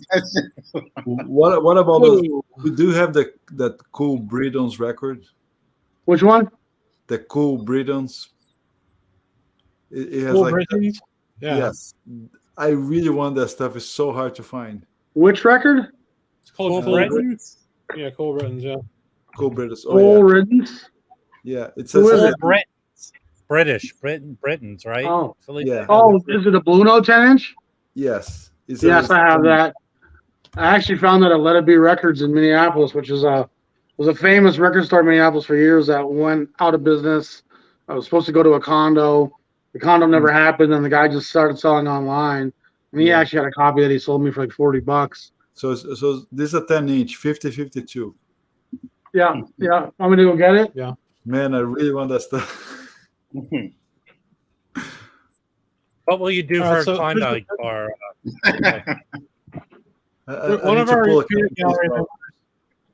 One of our peanut gallery members has a vendetta that he needs to be, answered here. XJ's been talking about CTI for the whole stream, so Red Clay is a what about- CTI record reporting, by the way, because Yeah. talking shit about Creed Taylor. Everybody's talking shit about Creed Taylor, but I the love shit it. he did at CTI was fucking badass, especially Oh, yes. the Freddie stuff. All the Freddie's records are amazing on Right. CTI. And I want to shout out to Mike because he had mentioned this. Was it last stream? And then Oh yeah, during, yeah. during the stream, I ordered it from some guy because I've been Thanks looking for for this. This is a Vinyl Me Please. So Vinyl Me Please. I don't know if they've done it lately, where they just put out there's no book with this. They No. just did a limited run of 1,000 of this. Yeah. On this beautiful blue marbled vinyl. Nice. And they're numbered. I wish they would do this more. Yeah. But this sounds beautiful. When they put that up, I ordered it and there was a delay and I forgot all about it. And then like one day it shows up in the mail. And I'm like, oh. But I heard it sold out like instantly. Like it sold out right away. Yeah, it did. And it was one of the things, during the pandemic, there were delays. And I was like, okay, I just didn't keep track of what I ordered. And It's a cool. it I've is a never beautiful seen record. I've never seen this Verve label. It is a I have. beautiful record. Got several records that label on it. Let me see that. It's got like the Clef series, like trumpet player guy on there. Yeah. And it's funny when you were talking before. From a estate sale, I got a bunch of Clef records. Mhm. There's Yeah, the that's two Dizzy Gillespie and who he did with the Don or whatever. One sounds awesome, like it's a perfect sounding record. They're both like kind of minty. The other one sounds horrible. I didn't know it's such disparity. They probably Yeah. came out around the same time with each other. You're talking about Verve too, and I think that's what set XJ off in the comments talking shit about Creed Taylor at Verve. There was definitely some badass shit that came out on Verve while Creed was there. Yeah. Oh, absolutely. But I agree. The earlier stuff and just the look of the packaging of the earlier stuff is so much cooler and just feels. Well, you got David Stone Martin, first of all. Do what? You have David Stone Martin on that early Clef stuff, so that pretty much gives you a pretty big leg up. Felipe, is this the one you were talking about? No, actually, no. This has cool rhythms on it too, Blue Note. This is 5419. Wow. Yeah. I can show you. I'm gonna put the link here in a chat, and then perhaps then Chris could. And a lot of that stuff Blue Note didn't record; they just licensed it. And that's also true for the Dizzy Gillespie horn aplenty. Almost all the Sidney Bechet stuff on Blue Note 10-inch. Yeah. Blue Note didn't record any of that stuff. Right. Before the LP era, a lot of what they're issuing when they're licensing from Europe, licensing from labels that have gone under, there's a lot fewer actual Blue Note sessions early on than there was by the time the LP era starts, where it's almost exclusively them recording those sessions with their stable of musicians. There was a few pieces like a Dizzy Reese record that slipped in the mix when Transition went out of service. But for the most part, everything that they did while they were there, Alan Frank, from 55 to 67, was their stable of artists. No Christmas records, no greatest hits, no playing the hits of Broadway. It was just real music made by the artists with the highest degree of integrity, no label samplers, no vocal records. You think about the run they did. It's awful business acumen, but incredible artistic integrity. Oh yeah, I bet. You know what I mean? You have Bob Weinstock over there repackaging records 4 and 5 times. Wow. And in that same time frame, Blue Notes recorded 10 new records. Amazing. Hey Rob, was that Dizzy record with Roy Eldridge by any chance? Yeah. He did too. It's Diz and Roy. So those are the two Clef records I have. One sounds amazing, like they're in your room. The other one doesn't sound as good. I got to check out my wife's home. I haven't spent much time with her this week. She's been out of town. Appreciate you guys for having me. All right. Oh, absolutely. We do this every week, dude. If you just show up, you can join us anytime. If you I appreciate you reminding me, Felipe, because honestly, I'm so busy right now. Absolutely. I often wanted to, and then I'll be like 10:30. Like, oh shit, I forgot about that. Well, So hell, I dude, appreciate you reached. We're on What's till that? like 1 a.m. half the time. We do like. Are you 6 serious? hours. Yeah. Well, if my wife goes to bed, maybe I'll check back in. All right. Yeah, we're probably gonna be around. All right, guys. Peace. See ya. Thanks so much. Yeah. Take care. Chris gets high and he has no sense of time, and before you know it, it's 8 hours later. I'm not drinking this time though, man. There's no alcohol. I- I'm trying to lose some weight here, so you know. I give some remote nitrous oxide to Chris. He loses track sometimes. Dude, that would be awesome. I love that. I'm gonna take a gummy in a second here because I can't take what you guys are saying. But can I show some of the stuff I picked up this week? Oh yeah. Yes. In addition, I mean, I showed a bunch of the other stuff. So Just don't show it again. Like I haven't listened to this yet, but I was given this by Jim from Record Collector Days. Nice. So nice promo. Yeah, I've been, the 80s Miles stuff is good. it's good. I don't like this. I think I'm gonna depart with this one. I don't like. I have another one with Donald Byrd. This whole voice choir stuff doesn't work on me. yeah, I'm not This down is with that awesome. either. I'm gonna keep this because it sounds good. I picked up this Vinyl Me Please. I kind of want And that. I don't like Donald Byrd, but actually, and this has a little vocals on it, but this is good. I like it. Mhm. That's cool. Yeah. This is great. So we're talking about trumpet players. Lewis Smith. Oh, He yeah. didn't. I don't think he did a lot of stuff. That was one thing I wanted to talk with Dan with these like kind of one-off dudes. But I've seen. Do you have this, Mike? There's it right here. Nah, I don't. No, I don't actually. I don't have that. No. So like I think there's only 2 Blue Notes with him, right? That one and this one. Yeah. Yeah, This is good. this is amazing. Yeah, his records are really good. I love Chico Hamilton, but I think I gotta listen to this again. I think this needs another listening. It's a little indulgent. Yeah. I'm sorry, Mike. The other Mike is not here, Mike. So you could yell at him about this album. Yeah. But I didn't know. Both of them are on here. Yeah, I have that one. I have that one. And I mean, that's an excellent group of later. Donald Brown is a totally underrated pianist who I think he just retired from like teaching. And he made some really good recordings on Muse. Only one is on vinyl. And what really distinguishes them is how horrible the covers, the artwork is on those. But This isn't bad. This isn't bad.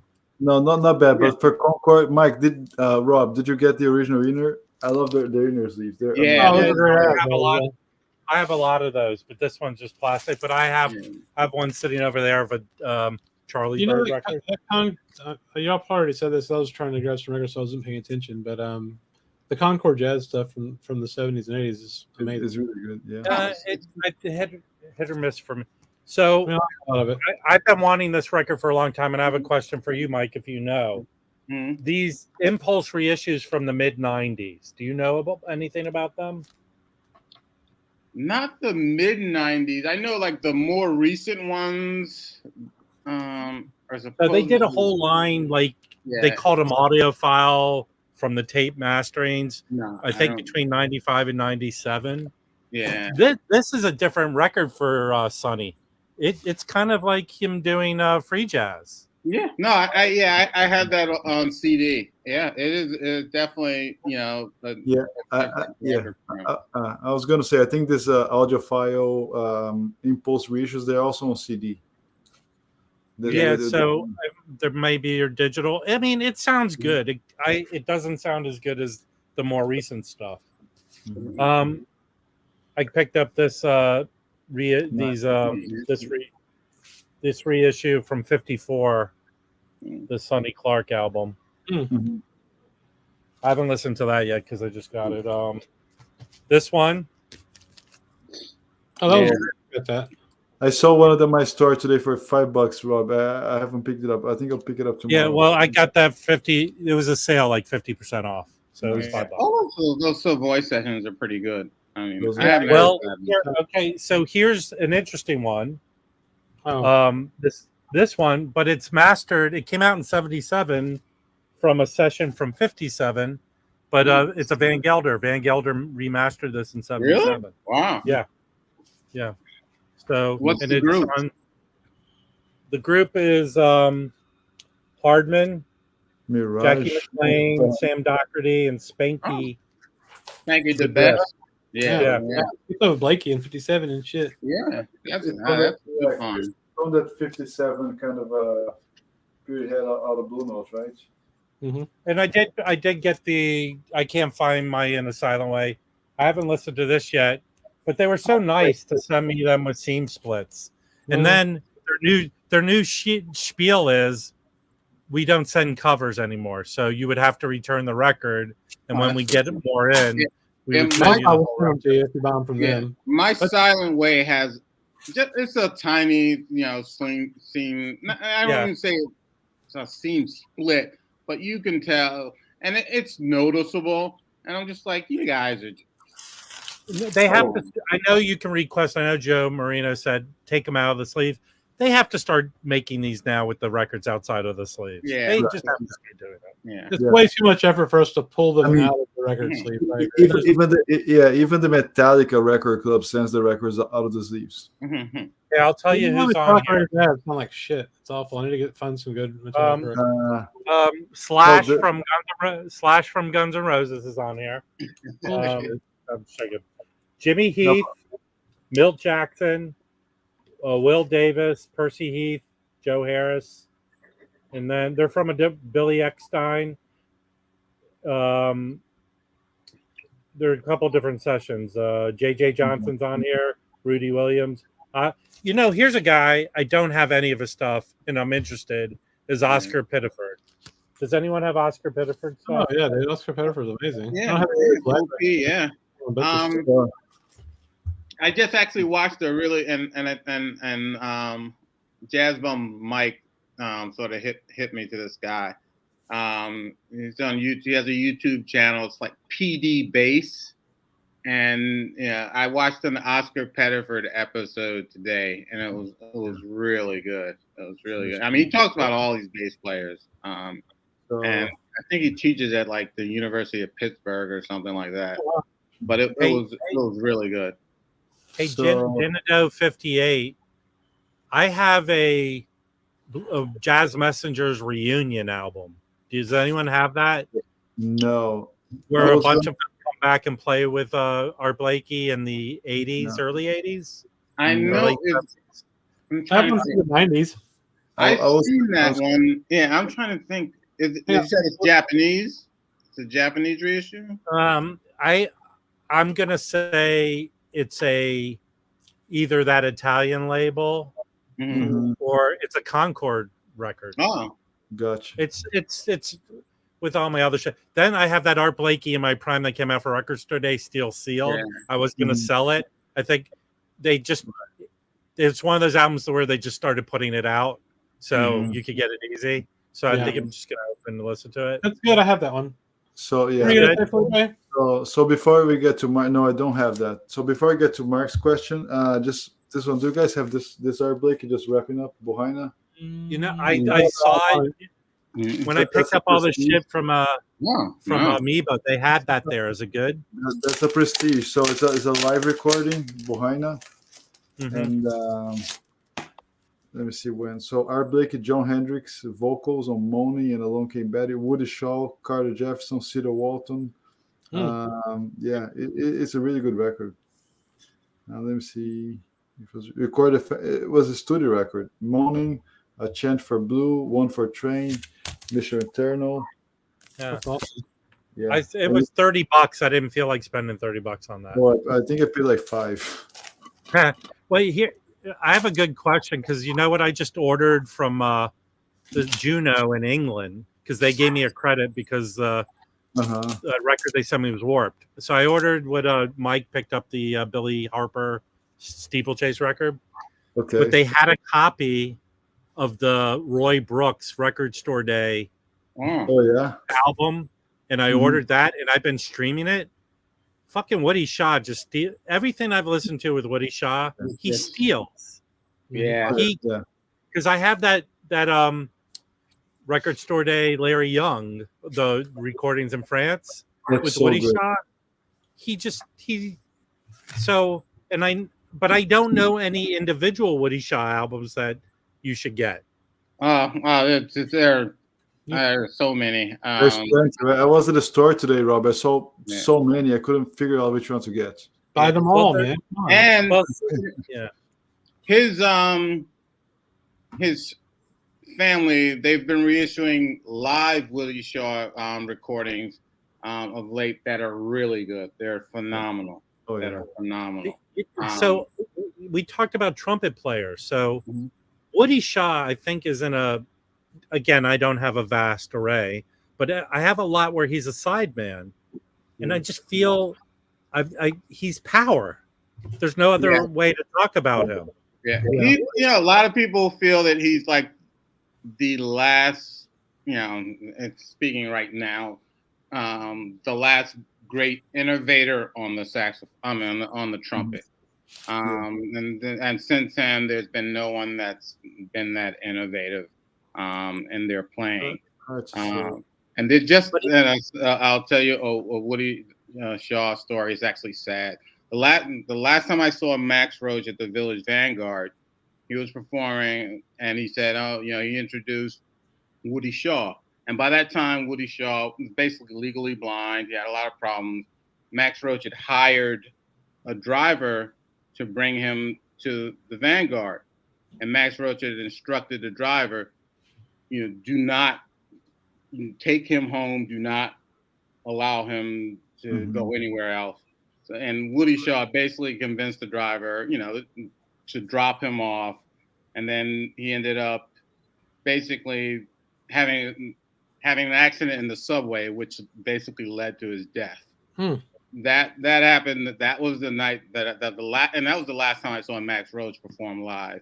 And he had introduced Woody Shaw. Woody Shaw was at the bar in the Vanguard, and everybody He wasn't playing anymore at that time.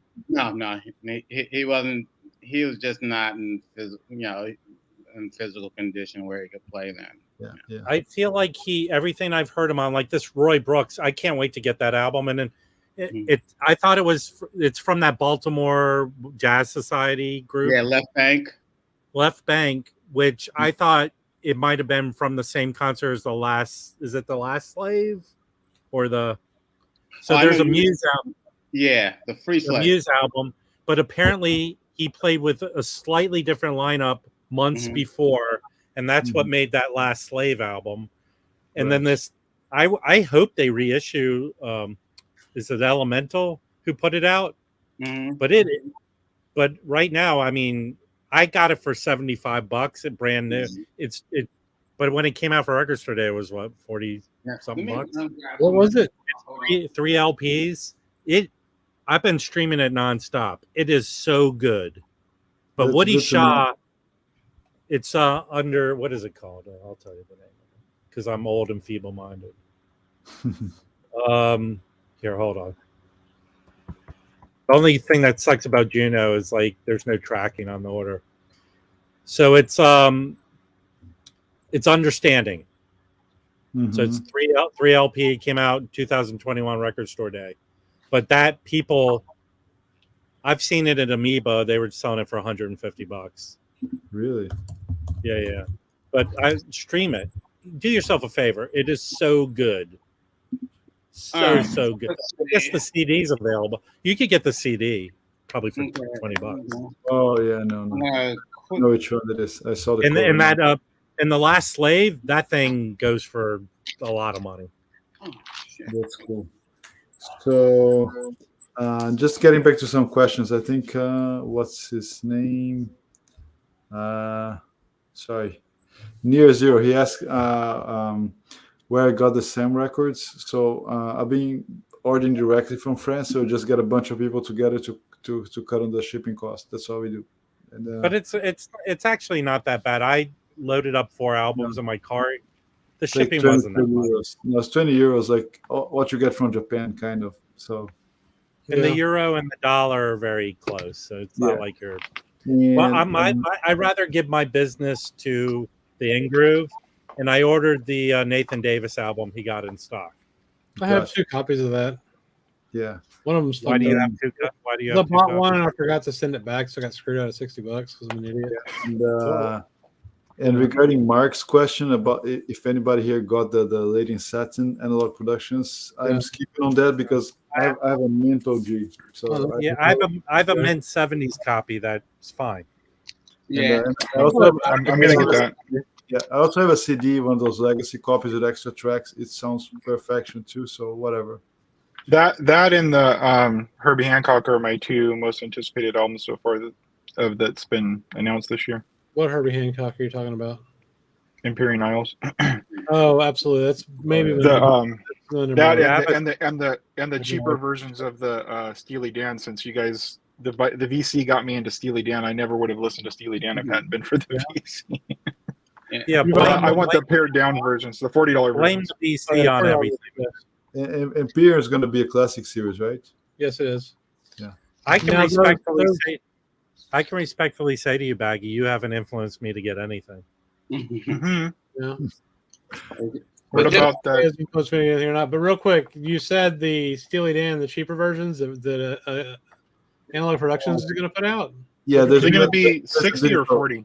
At least 60 for sure. At least 60 because there'll be 45. Yeah, but when is that going to happen? It's not going to happen anytime soon. Who gives a shit? Whatever happens, I'm buying all of them. I'll stream it. It came out as I don't know which labels, but I mean their label, AMC, whatever, ABC, whatever it is now.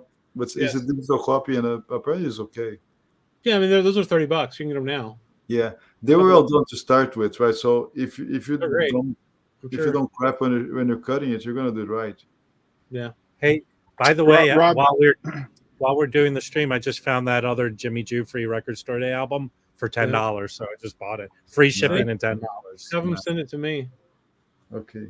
Rob, hang on. What do you got? that record that you showed this morning that you didn't know what it was that a Aebersold record?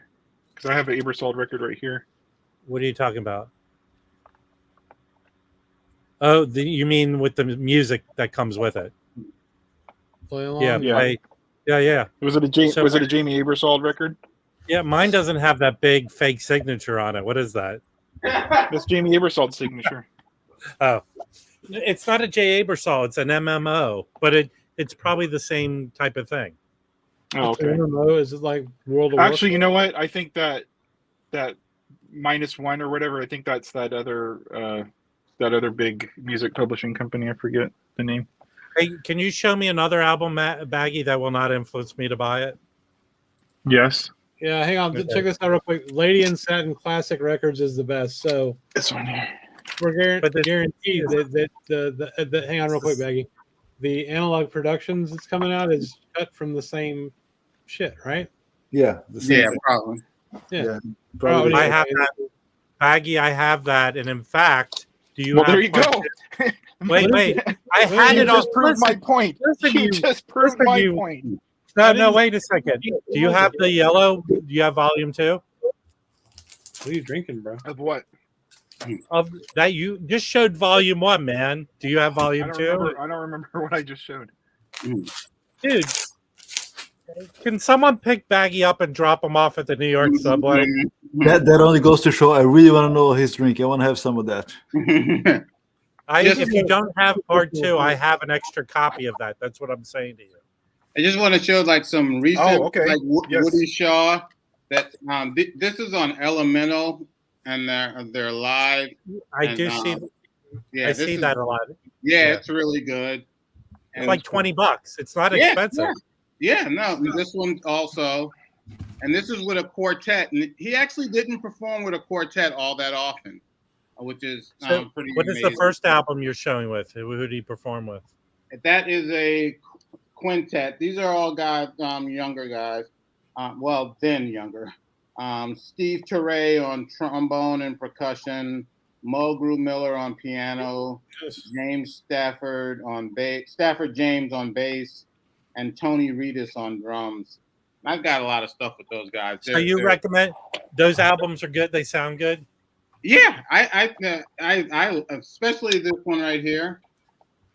I really like this one, and and these two, this one right here, not under Woody Shaw's name, I've seen that. Huh. but this is really good. How does that one sound? Because I've seen that label. I didn't know what it was. Yeah, They I sound see a really lot of good. the. Yeah, so they Those- sound really good. Recorded in Germany. It's a radio station that recorded the live performances, Oh, okay. and they're really it's a really good group. Lewis Hayes, Junior Cook, Woody Shaw. Who else is on drums? Lewis Hayes is on drums. Ronnie Matthews on piano, and that's a really good one. And there's another one under Woody Shaw's name. That's also good. So yeah, and I can't find my other Woody Shaw stuff. I don't know where it is, but I've got some Woody Shaw on Muse also. And then he recorded with another label, Inja, which is that one of those is like one of my favorite Woody Shaws, but I can't find it right now. And this is another Woody Shaw. It's a quartet. This is on Muse, with Victor Jones, Buster Williams, and Cedar Walton. It's called Setting the Standard. All right, but I want to get out of all these. You're saying those live shows are. They're really good. Yeah, they're excellent. They're excellent. There's another. I have one more. I'll tell you the name of it since I can't find the album right now that I would really recommend. Let me go to my Discogs. Hey, Shoji Productions, go watch Rachel's stream in the morning because I'm up to 20. You turn the dial up to 20 with my ass. All right, Woody Shaw. I could tell you. I got some records I want to show. I posted these on Instagram. By the way, I don't agree with this statement that Felipe is beating me at the Instagram game. So, Okay, here's the title of the Woody Shaw. It's called Lotus Flower. Lotus Flower. Okay. And it's on Inja. And I love the label. yeah, I know on Discogs there are 2 right now. One's for 20, and the other's for 36. Hey, you should have messaged me that, Mike. Now all these people in the peanut gallery who I beat out last time. But that's a good. And there's a lot of Woody Shaw in Columbia. Yes, somebody mentioned that. Yeah, live at the Vanguard. Because Woody Shaw's band, when Dexter Gordon returned to the United States and did his live at the Vanguard, that was Woody Shaw's band. Maggie, you're making so much noise opening records. You're not even showing us. Oh wait, the that records Woody that Shaw you're record, doing. the live record you recommend, Mike, it's $15 on eBay.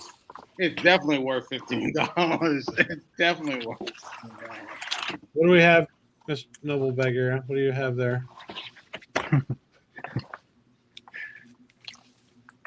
Oh, I love that record. I have that one. That was great, dude.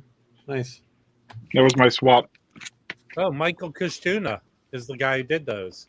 Yeah, That yeah. was great, dude.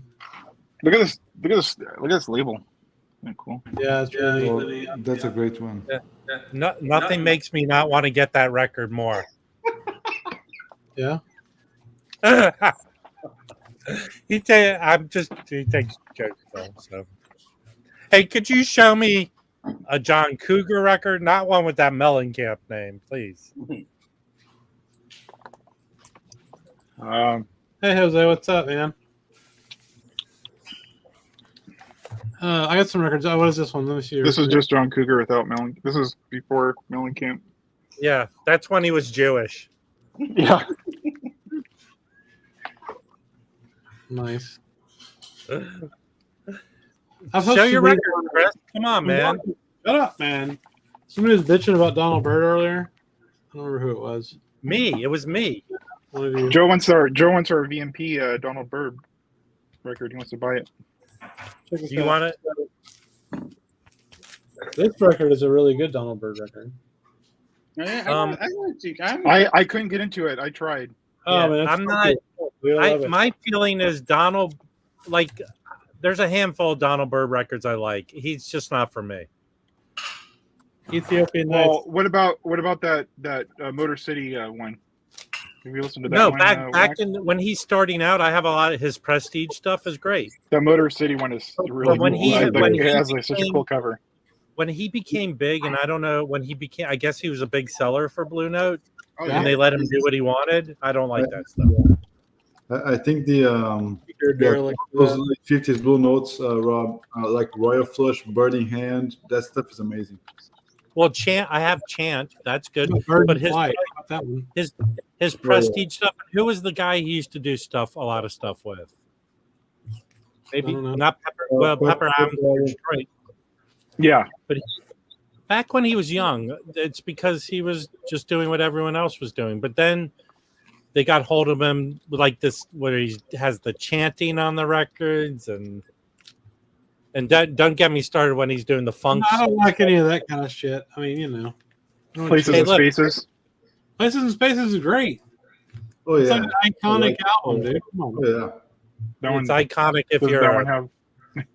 Do you're you put what? on tight? Do you put on tight pants and dance? What's going on? Absolutely, man. You want to watch me dance in my tight pants?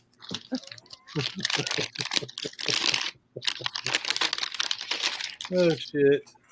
Okay, here's another one. That's closely related. It came out like right next to it. I've been streaming it to try and get into it because Dude, everyone it's makes so a big deal. good. Yeah. Do you have this record, Baggy? No. You should. It's okay. Listen, I Everyone- tried it out. everyone. I try all those out before they come out, and then if I Give me like my them, I'll do it. voice. Buy this record. It's for sale right now for $18 on Hey. Amazon. Roberto, Yeah, you're just mad. Roberto, you're just mad at me because I beat you out for this the Yusef Lateef record, which is I'm awesome. just, by the way. just gonna pick a few. Okay, this is must have. Look at this in the comments along with Felipe. Hang on, we didn't see it, Felipe. Oh, What is it? that's the Blackbird, exactly Blackbird. Nice. Then Street Lady, also really good. Heard that one. This is my favorite. This is my favorite Donald Byrd. Well, yeah, it's got. Oh man, That looks cool. that looks This badass. is amazing. I gotta check that out. Is that a Music Matters? No, that's a Van Gelder. That's a 70s. Nice. Wow.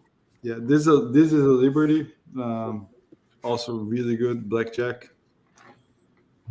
Sonny Red, Hank Mobley, Cedar Walton, Walter Booker, Billy Higgins. Cedar Walton's becoming one of my favorite piano players. Yeah, he's What was that one called again? Right before the show? Blackjack. Blackjack. No, before that one. Blackjack was Royal Flush. Royal Flush is like must have. It's probably gonna Okay, be. I'm good. I'm writing it down. Writing it down right now. And this one is also really, really good. Fuego. Yeah, that's back. That's like at a time where I think I'd like them. You know. Yeah, for sure. Yeah. And Hey, just grab two more. I'm gonna try an experiment in a second when Felipe's done. If anyone wants to watch. Okay. Okay. That's kind of weird. No, I'm not. I'm gonna be fully clothed. Don't worry, man.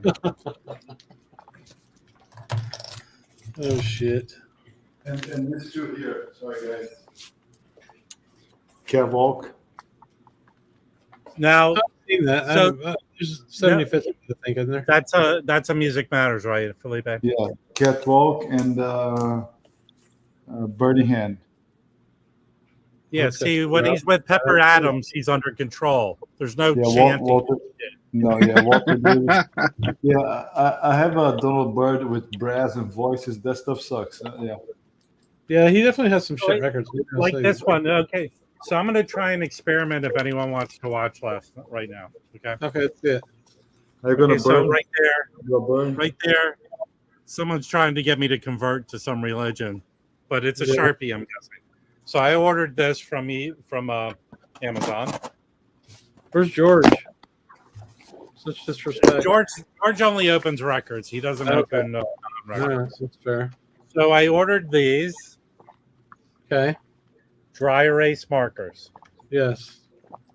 Are you familiar with this technique? Yes. You I right think- over. I think it's gonna cut through the sleeve. Why don't you calm down there, Felipe? Yeah. Have you ever used a Sharpie to remove a molar? That's my question to you. Okay. You know, sometimes you So gotta the do what you technique gotta do. is take the dry erase marker and then Yeah. write on the Sharpie. Okay. Huh? Yeah. Right. The fun thing is that to do this experiment, you bought a lifetime supply of dry erase markers. It was $350 for 12, dude. Not 350. Who the fuck $3. needs 12 dry You erase can mail. markers? You can mail the leftovers to Thor. Yeah, no shit. Well, hold on. Listen, you people. You got to take your highs where you can get it. That's true. So at least I could do that. Hey, look, it's working. Whoa! Aren't you supposed to? Yeah, but then aren't you supposed to just wipe it off again? I don't know how it works. Listen, okay. Looks like I'm you're not. shit around, bro. It's working. Taking it off. All right. So you're gonna turn the accent to Turned into Y. a horrible sales pitch. Listen, you fools. Look, it's coming off. All right. Look, you jazz bums don't offer helpful hints from Eloise, which would bring. We need more ladies in here. We do need more ladies in here. Where's Carolina in the chat when we need her? Look, it's coming man. off, people. All right, it is coming off. I'll give you that. You don't even like that record, so why do you care? Because I'm selling it. You're gonna mark off that nice religious symbol that you could have passed on to someone. Look, That's cool. look, Yeah, Chris, you got a point. look. There's a serial killer somewhere who's looking for a guy who has a Dahlberg album with a cross on it. I don't Is want to it be part of Cruz? this. Probably Ted- baggy. Is it Ted Cruz? It's baggy. But by the way, can I show you a creepy picture I took today? Is it a baggy or yourself? Rob, you can take $2 off and save yourself some work. What do you mean? No, I it's an experiment. I had learned from doing this. Uh-huh. So I had some success today at the thrift store. I found a Sade record and then this what's the guy's name, Chris? Joe White. Poke Salad Annie in mint condition, both of them. Hmm. But I went there and I found a creepy pic. I found something that you shouldn't see at a thrift store. I You want want to to make me big, Chris? What's Yeah. that? The hell is Is it a it? box of bones? Is it bones? Oh, dolls. Bone box. Naked Barbies. There you go. Hmm. That's not weird. I mean, this is at a thrift store. What are they looking for? Serial killers to come? No, $3 dude, $4. that is what happens when you have a daughter that has Barbie dolls and you get rid of them. They're always naked on the floor, man, and all the shit is all over the place. So that's just the natural state of Barbie dolls right there, for sure. Jose says that shit is definitely not coming off, Rob. Well, Jose, it's coming off. So go back to your. You ain't getting this record, dude. It's coming off. Look. Someone said to just use hand sanitizer. Listen, I spent a whole day getting my hands this dirty. Yeah. I'm not gonna clean it. That shit could be like that shit might not be Sharpie though. It could be like those old school permanent markers from like the 70s. Yeah. You can use the Photoshop healing tool. Yeah, it would give you cancer if you got the marker on you. That shit ain't coming off ever. It's coming off. So in your face, people. My whole motivation is spite, and you just empowered me. Yeah. We never talked about the rest of the tone poets. Does anybody want to? Yes. I haven't watched the video yet. I have one I more. want to spoil it for Baggy, then you should watch the video. It's boring. It's better that you talk loud. Hey, you're so insulting. Two of the hosts that were on the video are here with us. Mike, Thanks. Notes and Tones Mike, made his first debut on the Jazz Bones. Look, show. just be I happy saw Joe that. I saw the Harley. thumbnail. Just be happy Joe Harley came in and corrected you guys. That's the best thing that's ever happened. He commented on our video though, Rob, which is Right. amazing. That he corrected Yeah. you. There was no correction. Did he say in his comment, "Thank God Chris isn't here"? No, he did not. He was sad that I did not join, I'm sure. Yeah. I was sadder at what I was doing at work. That was awful. Yeah. He sent a private message. Where's Chris? Yeah. That didn't happen. What's this Chip Baker? Is that the one that we've been waiting for the reprint on? No. No, it's a different one. It's Chip Baker plays and sings. So we can actually talk about it. We bring it up. But here's what I want to say. Fuck you to Tone Poet, because I set How up are you? 2 years ago. I set up a Google alert, and I have never heard a Google alert for Chet Baker Sings to come back in print. And I go, awesome, it's back in print. And no, it's the new Tone Poet announcement. The Google alerts are sucky. Yeah. Well, I think basically he's, guys, shut up. I'm not going to do Chet Baker Sings, but we're going to do twice as better. Big plays and sings. So get happy with that. Now, does anyone have any Bud Freeman records? No. No. Not as That's a who he leader. plays No. with, right? Well, at least you'll get some Bud Freeman. I don't know. Yeah. The thing that sucks about when the announcement they show you, it's so lame because I don't know. There's not even It's lame, links to but- the record. I see that extensions come up a lot. Yeah, extensions is happening. This Stanley I see Turner. that, I see that in auctions a lot. I'm not interested in one? the Stanley Turrentine. Does anyone Hey, know man. that record? No, but I want it. Why? Yeah, I'll get it. Because it's a combo and it's Stanley Turrentine. Stanley Turrentine is fucking amazing. Anyway, A caddy for daddy is fucking awesome. yeah, I have a mid 90s pressing of that. Yeah. I feel like this is the month of the whole year, the best month of the year, though. Which Well, one? Tony Clark Trio and a Caddy for Daddy. That to me, that just seems like the two best ones. Well, That's the best August is in Schlubby. That August isn't. That's good. I don't know about that Duke Pearson, but we'll see. I don't know. I do not know the Gil Evans record. I don't know that one. Me either. I like his Pacific jazz stuff. It was actually originally it was World Pacific or something like that. I like that better than the Gil Evans on Impulse. Yeah, but but I've been collecting the Gil Evans in the '70s where he has Billy Harper with him. That shit's good. Is That it? stuff's good. If you want to dive into Gil Evans for cheap, go pick up all his '70s records. They're not expensive. Right. They're kind of avant-garde big band. Yeah. They're awesome. Svengali.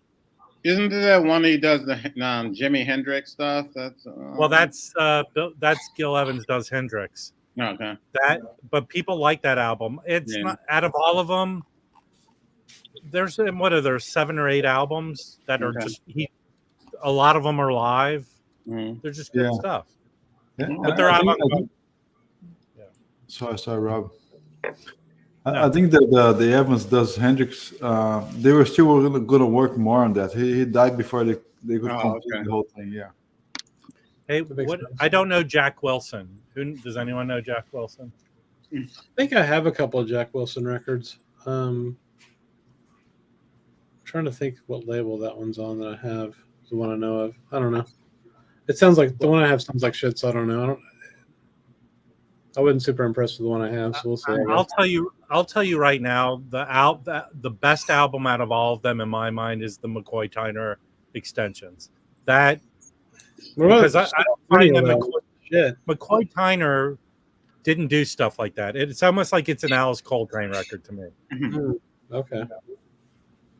So Rob, I think it's more. But isn't that one common? I see that one all the time in auctions. Well, I actually remember Spittin' Bobby. I traded him a record for it, and I sold that one to Mike, Jazz Bum Mike, and then because I found an OG for cheap for like $20 in mint condition. So, are you even going to buy? Are you going to buy this though? Are you going to buy the Tone Poet? It's situational. It's situational. I probably will end up getting it if I can get it because it's December. They'll have those deals: buy 2 get 1 free. That's true. So I'll probably get it. Yeah. Like right now, I don't. If it's an album I like a lot, I wouldn't mind having a couple versions of it. You know.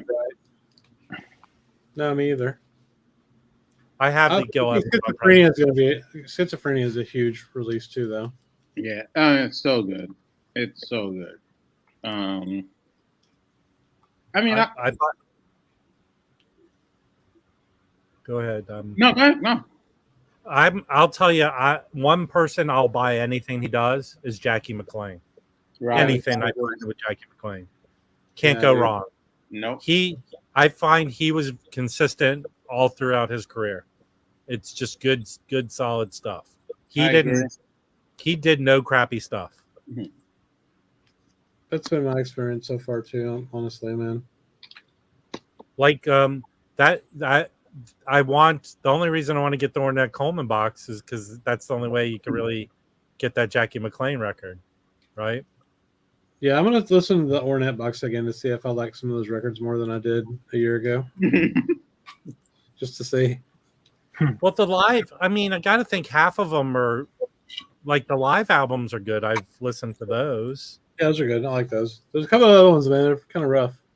I can't play the violin and shit. If they made so many of them, if the price comes down close to $100, it's silly not to get it.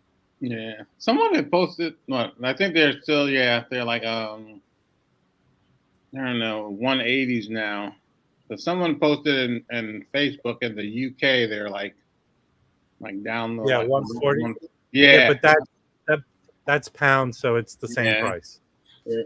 But I kind of feel like it's gonna go low. They're gonna drop the price down on that. Eventually. Bob Bradley from the Bob Bradley YouTube channel says that he's all about Wayne and Jackie. That Wayne Shorter is really good. I mean, it is. I mean, it's good because it gives you, and I said this last night, it gives you an overview of his style as a composer. Yeah. And James Spaulding is really excellent on that. Now that's one guy. Was he ever a leader in an album? I've never seen one. I don't have anything. That's a good. I don't think so, Rob. No, I don't think so. But I mean, you know, he's definitely I won't say prolific side man, but you know. I don't want to call him a poor man's Yusuf Lateef, but that's kind of like he's second tier Yusuf Lateef. Mm-hmm. Yeah. Yeah. He had many, not many, but a few leaders on Storyville and a lot of Muse. Yeah, there you go. Being Corner, Songs of Courage, Blues Nexus, and then someone else. Like he steals some records I've heard him on. He kind of steals, you know. Yeah. Mm-hmm. He kind of shines on them. Mm-hmm. Yeah, he was a sideman for Art Blakey, Louis Armstrong, Kenny Barrow, Glenn Green. Oh, he was on Solid, and yeah, Freddie Hubbard, Bobby Hutcherson, but very few as a leader compared to his sideman production. Okay, guys. So far that's where it's at. It's definitely faded. Mm.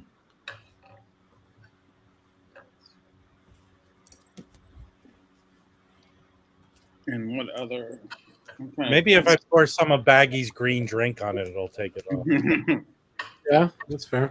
Yeah. And then what's the other Trump poets? It's not bumless, Joe. I noticed that too, so I turned my camera back on. I was like, we can't just leave this to the ne'er-do-wells. We have to have the jazz bum presence to keep everything civil. I'm starting a new channel. It's called the Jazz Bumless channel. Okay, so now I have a good one to show. All right. We can't see anything. I'll show you now. I was picking it up. So I put this on Instagram. We talked about it last night after the recording. This thing here. So Curtis Amen, this is the record that came immediately before the year before Katanga. And this is a killer. And I paid very cheap for this one. It's an OG Pacific Jazz. And it just sounds amazing. You can see Katanga coming from here, in a sense. Many similarities, but Curtis Amen, I mean, this guy was badass. He became eventually musical director for Ray Charles. And as we talked about yesterday, right, Mike? He was married to Mary Clayton. Do you guys know who Mary Clayton was? No, I have her album. Give Me Shelter. She's the one who sings on Give Me Shelter. Yeah, so they call her like 1 a.m. on a random day. Say, these guys from England are here. They want you to sing vocals for their record. She said, guys, 90 minutes. Mick, 90 minutes. I'm out. And then that's what she did. You know, the thing about that Katanga record that is different to me is Dupree Bolton plays on it, right? And I think he was the star of that record. Exactly, and that's amazing. Curtis Amen is a really good saxophone player. I highly recommend it. Guys, go search for anything Curtis Amen on. And I think you can get the Katana Tone Poet pretty affordably now. It's still available, right? Yeah, I think the hype. You know what? You can make a case that might be the best Tone Poet. Could be, yeah, one of the best. I think, the time group was the best. Really good as well. Yeah, but Katanga could be. I think Katanga has everything that it takes. Like, it's a surprise. Few people knew about how great it could be. The cover is amazing. The music's amazing. And it was just total surprise. I mean, I got lucky because that was, I think, the third jazz record I bought. Like when I started, like in 2020 or whatever. That was the third jazz record. I was like, "Holy shit!" I got bass on top. So you were aimlessly ignorant, and you found it. That's absolutely correct. It was dumb luck. Yeah, Katanga is like a kick in the nuts. It's so good, such a great record. I mean, wait! Can you describe all your kick in the nuts and compare it? Or contrast it? I'm not a native speaker, Rob. I got those poetic licenses. Well, you know, I'm going to help you out, Felipe. Be a better jazz bum on YouTube. Okay.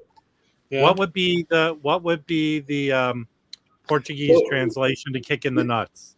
Isn't it bomb like the little bread they give her the meals? Yeah. So what would you say in Portuguese? That would be like kicking the nuts. It's a punch in the. It says a punch, not a kick. In Portuguese, we go more for punch, not for kicks. No, I understand, but in the language, what I'm trying to tell you is you could say katana. It would make it sound more highbrow than the than the English kicking the nuts. Katana is badass. Yeah, that's badass. Oh, actually, I think that was my pick too. One Flight Up. Yeah, that's my favorite. So I have an OG that I have up for sale, but no one seems to care about that. No, And I'll tell you that OG, and I have the Tone Poet.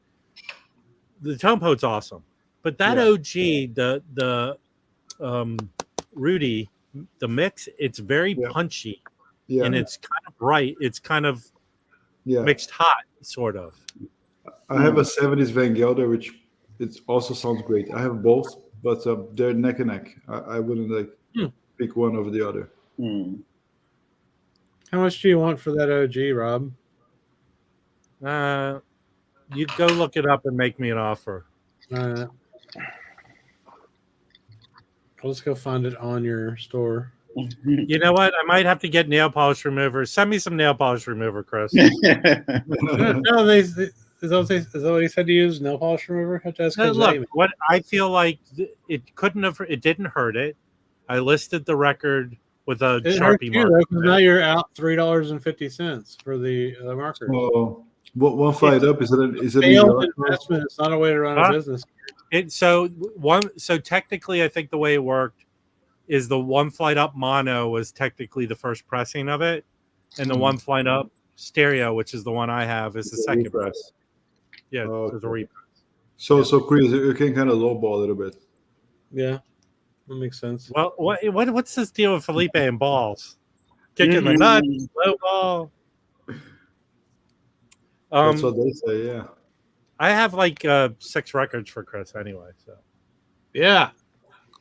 Just send me an email with details so I can pay you and you can ship them. Yeah, I'm gonna basically. Well, I have some that are free for you that I was gonna just be CLT, but I'll charge you what I paid for them. I just found them thinking you would like these records. Thank you so much. It's awesome. Yeah. I've got a record I got to send to someone. I just got to find it. Somebody else posted this. Wait, on Chris, you're supposed to open the Booker Urban album on screen. You said okay. I'll do that. Does anybody know that Bobby James record on Cobblestone? No. Oh man, it's great. I bought a copy of it because the Rev talked about how badass it was, so I bought it. And then I found a copy for $5 in the store, but I've put it in a box and I can't find it. What I do, I'm going to send it to someone. Yeah, show us, Chris. Yeah, open the Booker Urban and then listen to it so you can tell me it's good to buy because it's cheap. It's still cheap. I mean, I'm sure it's good to buy. Hey, the Kenny, I know, but Kenny Burrell lives in a high rise in Westwood. From what I understand, I think he might have dementia for years, and someone messed with his money. But I think they did sort of a GoFundMe for him. Yeah, a while ago. Yeah, but you know, I don't think he's in his right mind. Someone is mistaking care of him. Yeah, I don't know if it's his wife, but I mean, I had heard like this is like 2 years old news that stuff was like he was on leave from UCLA because he was running the jazz program there, and there were like piles of Amazon boxes outside of his door, and they wouldn't answer the door. And nobody knew what was going on, and then they said they finally spoke to the wife or the girlfriend, and things are okay. And then I hadn't heard anything since. I mean, with all these records that are being sold, there should be some money going to him. Well, I gotta think that he was pretty prolific from the 70s on, and he probably did well. And then He was teaching at UCLA. He Right. probably He makes was, a living. yeah. So he's and he was there for, I think, for a while. So I would think he even has like I mean, I don't know, He was he's not, tenured and whatever. yeah, he's not wealthy, but he's Yeah. No, he's got health and he- care and stuff like that. well, he played gigs, and I'm sure Yeah. he yeah. Money Jungle's a badass record. I love that record. What was the last thing you recorded? His outgoing voice message. God. He goes, beep. Hey, cats. This is Kenny. I'm not here right now, and I don't think I'm here in mind or body and spirit. Okay, But this leave is a it genius idea. Look at this, Rob. This Matthew says that he would love someone like Real Gone Music to reissue Muse records. That'd be amazing. But that's true. But I think Real Gone does a lot of Warner Brothers stuff. Who owns the Muse catalog? All right, here's the deal with Muse. It Yeah. was owned by a guy named Joe Fields. Now, Joe Fields is passed, but Joe Fields also started a company and two record labels that are still in existence now. One's called High Tone, and the other's called Savant. And they're still releasing stuff. I mean, they're releasing modern artists. So the Fields family is still out there. They still control it. So they, I guess if someone made them an offer, they would do it, because a lot of that Muse stuff isn't even on streaming platforms. There's a lot of good Muse that you can't even stream because the family won't put it on the platform. Yeah. So, I guess I don't know what their situation is, but I guess they're saying we want the right price and we'll just sit on it. But I don't understand. I never understood their rationale, because even the labels that they have that are currently up and running, they just can reissue those on those labels, right? Yeah, and they just like the current stuff that they put out, like I don't know, about maybe 4 or 5 years ago, they weren't even putting that on the streaming platform. So I don't understand how the family now works. Here's a question for you. Was a lot of the Muse titles just re-licensed titles that the Muse released, or did they own those titles? No, they own they relicensed titles, and they own, like they did a thing with Timeless, and what Cam Brown talks about this in his video. Like Timeless, the European label, they would release, they would record that Music on Vinyl's reissuing a lot of those titles. But a lot of stuff would be Timeless Muse. Yeah. But then like the stuff that was recorded in the United States would be basically like these two Woody Shaws that I have. They were Muse. And I just don't, the family just hasn't gotten there. I don't know. I don't understand their business plan. I just don't understand their business plan. Yeah, because they could sell that shit. I mean, my dream would be that they put those out and then nobody buys them, and we can get them for $12 a piece, like we did. Well, those titles go for a lot of money. I mean, I have 3 or 4 Muse, and I have Cobblestones, which got folded in, right? Yeah. And but that Roy Brooks, The Last Slave, that album's like $300. Yeah, it's very expensive. I don't understand the family that would be prime stuff to reissue. Yeah, for sure. And you'd buy them even if they're $30, man. I mean, $30 would be great, because those covers are insane. And then some of them are cheap, but finding a clean copy for $25 is tough, right? I don't know if we need any more jazz reissue series. I've fallen behind in purchasing shit. It's like hard to keep up with. Right now, you have to pick and choose. There's physically, I can't listen to all that. My dog's telling the truth. Yeah. No, she's trying to eat the rest of my sandwich. That's what it is. I'll tell you. Here's the 2 Sunny Stits on Cobblestone. Amazing. It's the same. I believe it's the same. Oh, really? Yeah. I got one. I have both of them. So in your face. Is this one of them? Yes. Yes, And that then is there's really good. there's a green cover one. Mhm. Hang on. It's same I don't same listen band. to this. I had it. I got this in that collection I bought like a year and a half ago, like 500 records from this guy that passed away, and this was sealed. And I didn't know what cobblestone was, and I didn't care that much about Sunny Sid at the time, so I just threw it in a box, and I just opened it up this week. Well, So if you were smart like the Waxed, you would do a video opening it, but you're not. I didn't want to horn in on your territory there, man. All right. Well, now why don't you right now open the Booker Irvin record, please? I did open it, and then y'all started talking about shit for an hour. Okay, hang on. Let us know that it doesn't look like it was rubbed by a wino's ass. Well, it might, unfortunately. So this is it. The cover is a little bit nicer than the Record Store Day ones. It's a little bit nicer than the Record Store Day ones, or like a classic series one. But even though Mazzy's not here and he gets mad about this, it's got a shit inner paper sleeve, which is not ideal. Listen, No, Candid, Mazzy's about people that complain about that. You Candid people are watching right now. You're horrible people. It's fucking stupid. You're Let's put a good sleeve to the fucking thing. It's not hard. Anyone can do it. I do it daily. Yeah, all day long. It looks good though. It does. Yeah. No Clean. scuffs or nothing. Yeah. Can you put it on the turntable? Just play a little bit of it, just to see if it doesn't sound crackly. What else do you want from me, man? Yeah, my Can you make me a grilled cheese sandwich, please? The fucking demands. Yeah, hang on. Then you'd have to put away the record that's on there collecting dust. Hey, don't judge me for leaving a record on my turntable, Baggy. He wanted to Put the lid up. for YouTube, Chris. Do what? You broke your lid, didn't you? My lid?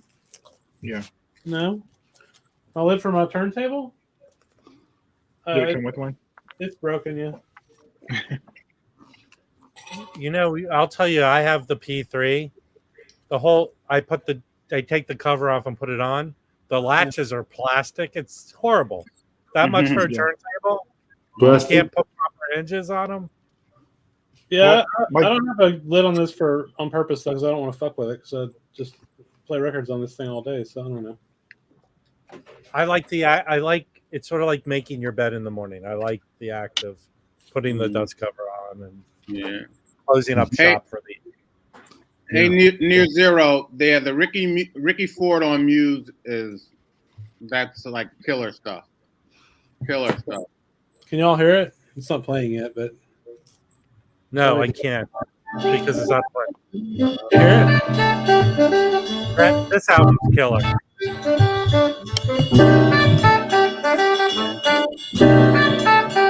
Sounds great. Okay, thank you. Good. Yeah, now we're demonetized. Thanks a lot, man. Well, that's awesome. I'm looking forward to it. You know what? I'm gonna send you a cashier's check for $1.29. Hey, that's a good payday for YouTube, man. That's like your best video of the year where you make $1.29.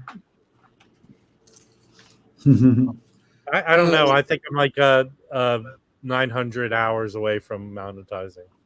Did your fucking rain idea not work out? No, people go if you want to listen. All you heartless, angry people out there, go watch 10 hours of rainfall video. It'll soothe your soul. Oh no, 10 hours. Yeah, 10 hours, but nobody watched it. All you need to do is just tell Rachel, hey. I did it really as a joke. I thought it was hysterically funny. No, all you need to do is tell Rachel, hey, have everybody come to my channel for a single live stream, and then you'll have enough hours to be. No, but you have to post it, right? No. Yeah, but who cares? Look, I don't. I'm not in this for the money, guys. I'm in it for the fame. Yeah, don't you want to get cute stickers and stuff if you have a live? No, I guess not. What now? So don't you want to be able to get like cute stickers with money attached to them from people like Baggy when you have a live stream? Listen, Yeah, I'll give you the hot dog one. Nice feeling, man. Listen, I didn't want to say this Banana and the loud. hot dog. I didn't want to say this out loud, but Baggy's been sending me hair clippings and stuff. It's kind of weird. That's some toenails. You won't give me his address. It's just one question that Show G asked about the jazz club scene in New York. Baggy, I've mailed you 2 or 3 different packages. I know, but I threw them away and I forgot. I was gonna.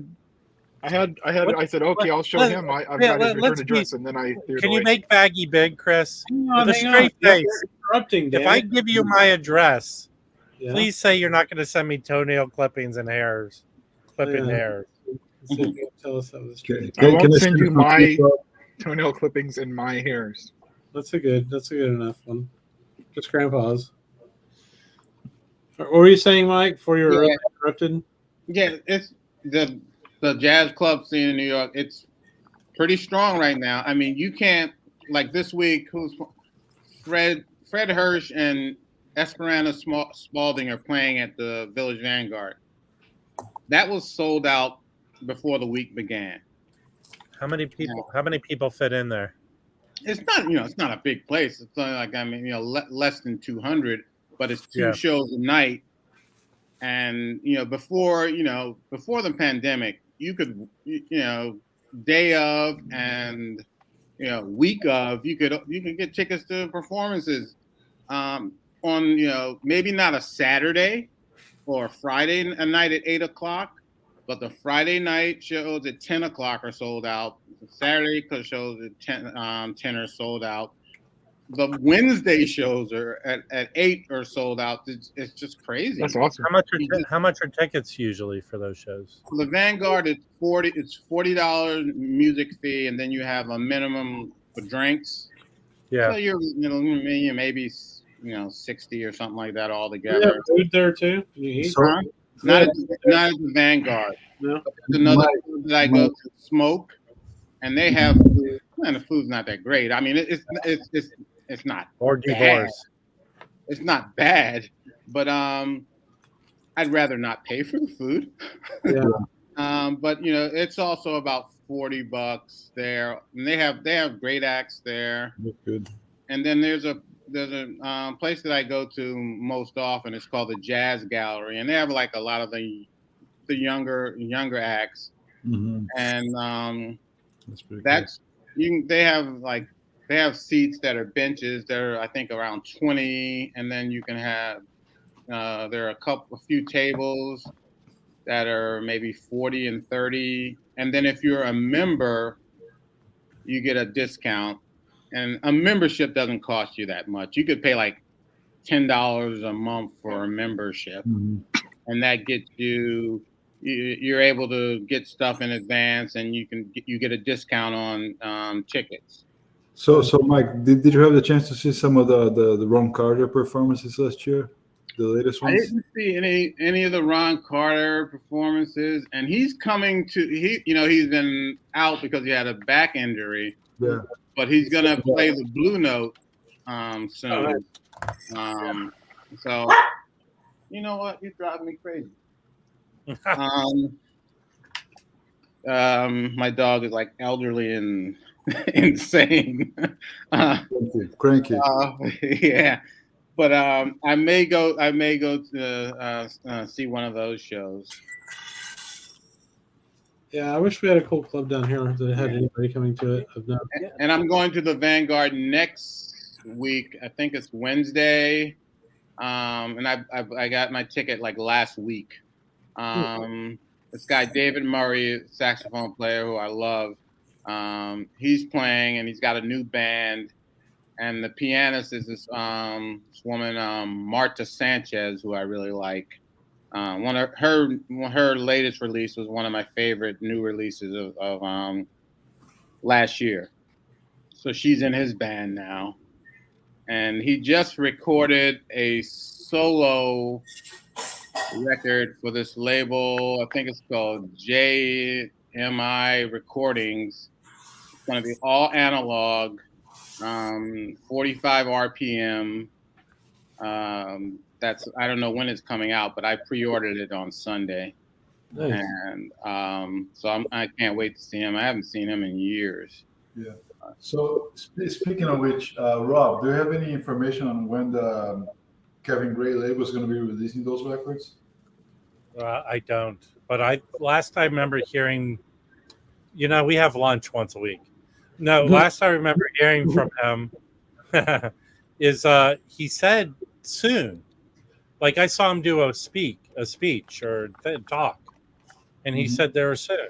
So, I live like a hop, skip, and jump from Santa Monica City College.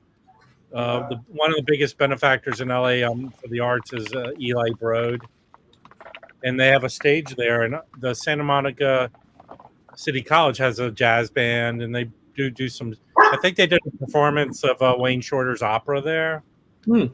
Oh, So I'm lazy, and I don't like being around people in a club and things like that.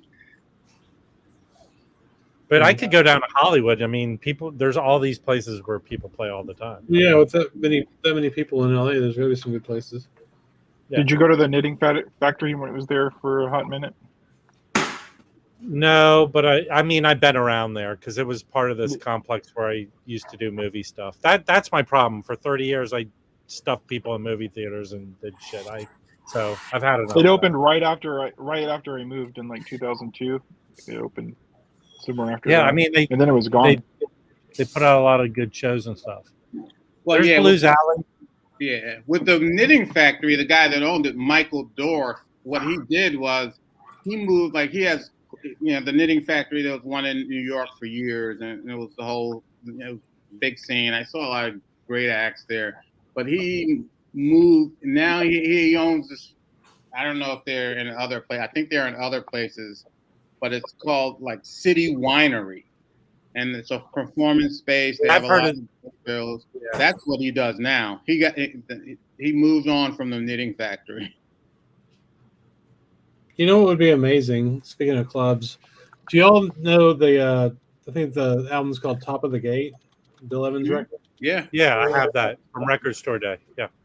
And that was that above the Village Vanguard? What was? No, that was the Village Gate. Village Gate, yeah. It was on Bleecker Street. I think right now it is. I don't know. It may not be now, but it was recently, as far as I can remember. It was a CVS now. Oh, wow. Well, can you still go in there and ask for them to play jazz? Well, that's the thing about imagine sitting there eating a steak dinner and while Bill Evans is just playing for the restaurant. Well, from what I understand, in the woman's in the Nair section, the hair removal, that's where Bill Evans played. So just go there. Yeah, okay, that sounds good. The cough syrup place is where. Yeah, that's where the piano at Nordstrom's.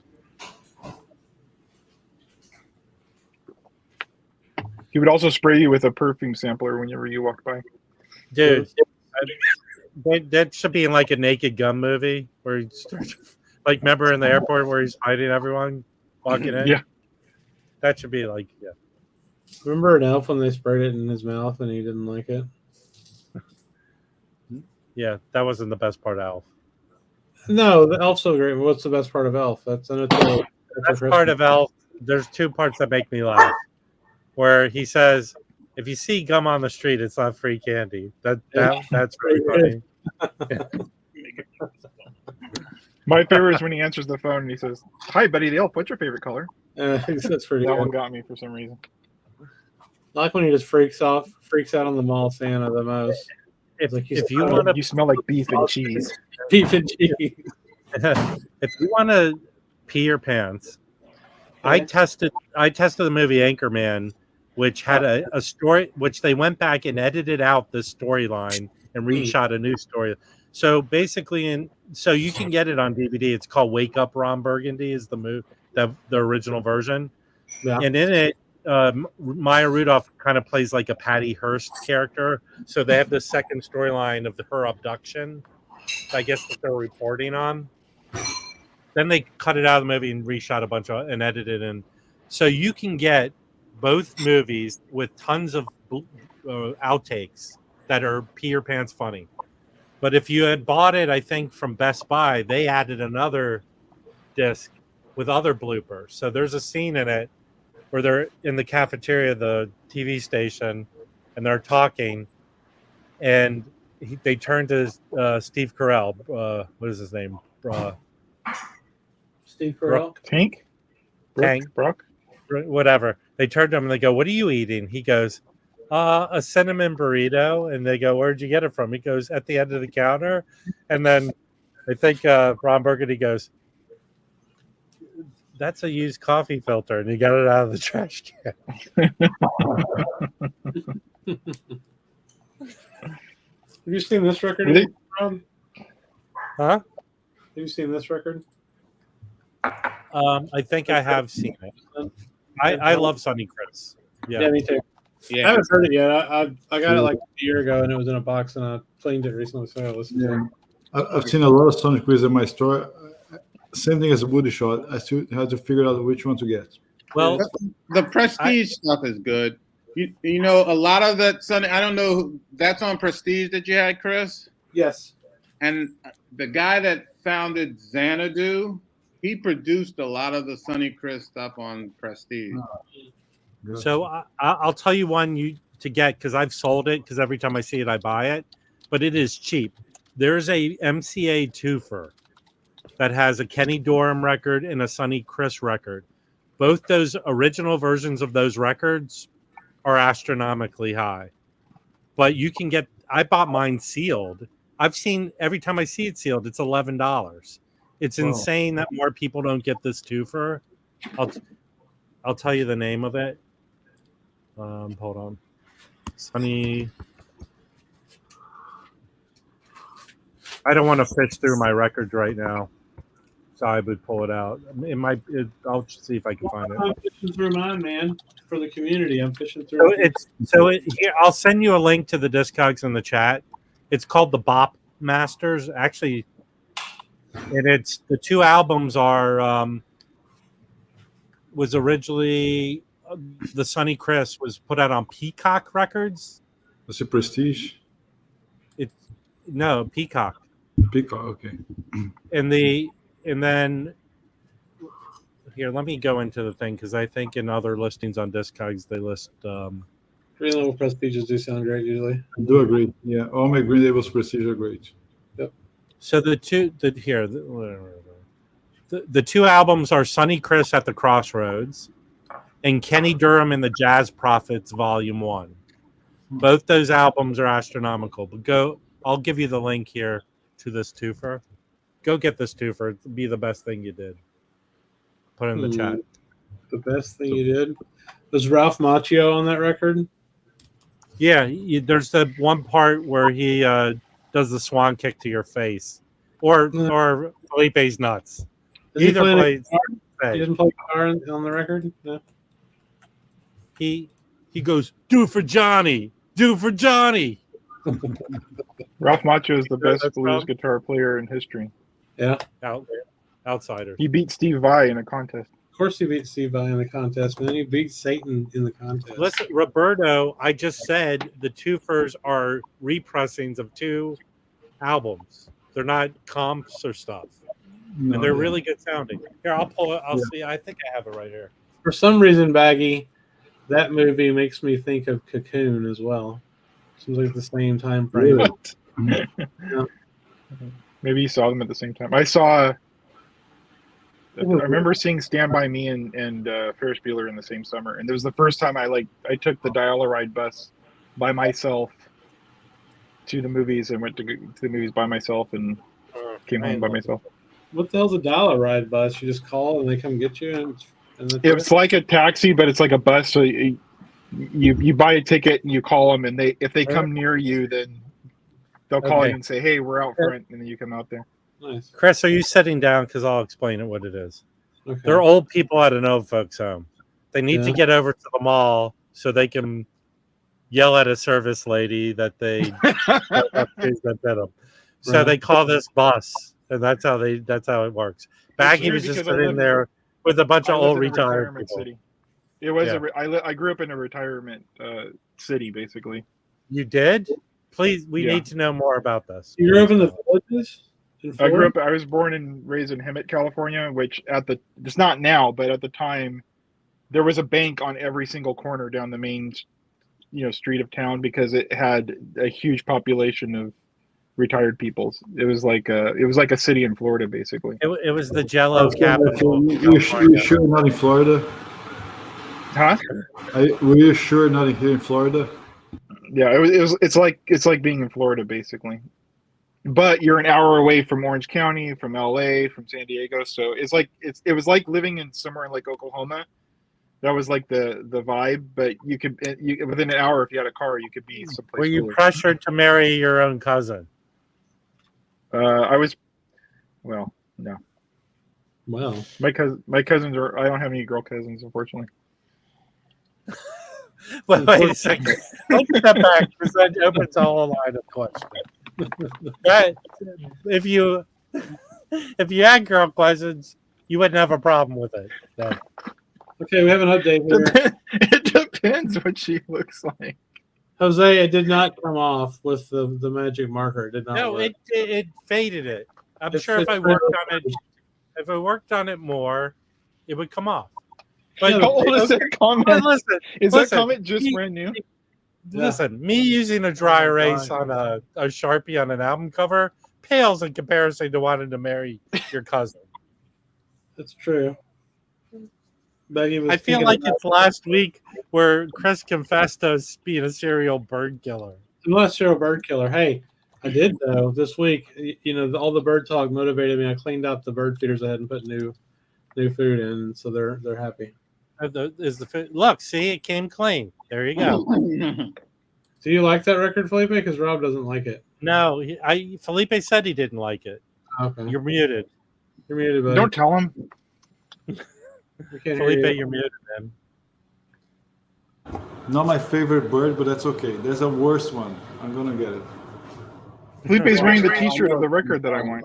You know what it feels? It feels like a bus carrying Brazil '66 with Sergio Mendes. Do you like crashed those into, records? crashed into Donald Byrd, and that's Yeah. the result. That album. Yeah, I knew that was That album wrong. too. Yeah, this one is not great. Don't No. get it. Yeah, I have both of. That's this being is what's like. kind. Oh, yeah. No. That's I don't like that one. that's Masquinada. That's George Bang. It's a whole different game. I mean, I'd buy a record like that for $1. Yeah, but Sergio Mendes just killed all those songs. Don't. Yeah, I'm not a big fan of Sergio Mendes. Am I wrong with that description, Felipe? It feels like he crashed into Donald Byrd, and that album's the result. No, you're correct. You're correct. Felipe, I want that record so bad, and it's still out of print. Your T-shirt that you have. What? You're wearing a T-shirt. Yeah, Okay, I want that one so bad. If you look hard enough, you can find that record. I swear. It's expensive. It's They the BN80. I got it. That's when I started buying. I was buying all those. I got that. Oh, it's not a template? It was an No, 80. it's a BN80. Easy to find. I got it for $15. That's when they were like, Yeah. all those were cheap. I got this one from Target also. Actually, one of those huge sales they do. Yeah. That's how I got it. Yeah, if you want to buy an OG, spare like 4 figures at least. I mean, Oh, yeah. I think Mike is the one who doesn't like Art Pepper 11. I mean, that Japanese company finally mailed out my Art Pepper box. Oh yeah. So they're in Florida, Felipe. Oh, sweet. Yeah, a pepper box. Their American warehouses in Florida. I think it's in Miami. Let me That's know the weird. address. I'm gonna go there harass them. No, but you can buy from them and you would get their stuff quick. I sent it out on Discogs that something USA. Mm-hmm. I'll tell you their name again. What's the name? It is my gummy's taking effect, so give me a second. Near Zero doesn't like Art Pepper, or I mean, who No, doesn't like Art he disagrees that we think the Donald Byrd album sucked. I think Mike said he didn't like the Art Pepper 11. Mike Jazz Bum. Well, I think I like that Fancy Free. That, 'cause I remember I when I got it. I agree with Mike about the Art Pepper 11. It's boring. Oh, terrible. It's boring, man. Yeah, I know. I bought it. It's a beautiful picture and all that, but it's boring. Yeah, the rhythm section is cool, but I streamed all that stuff and I was like, I have no interest in any of this. The arrangements are dull. It's just like, oh, Hey, God. Felipe, the name of that company and put it in the private chat is Dub Store USA. Yeah, go to them on Discogs. They sell all Japanese stuff, but they have a warehouse in the US. Do they have dubstep records? What are you crying about? Listen.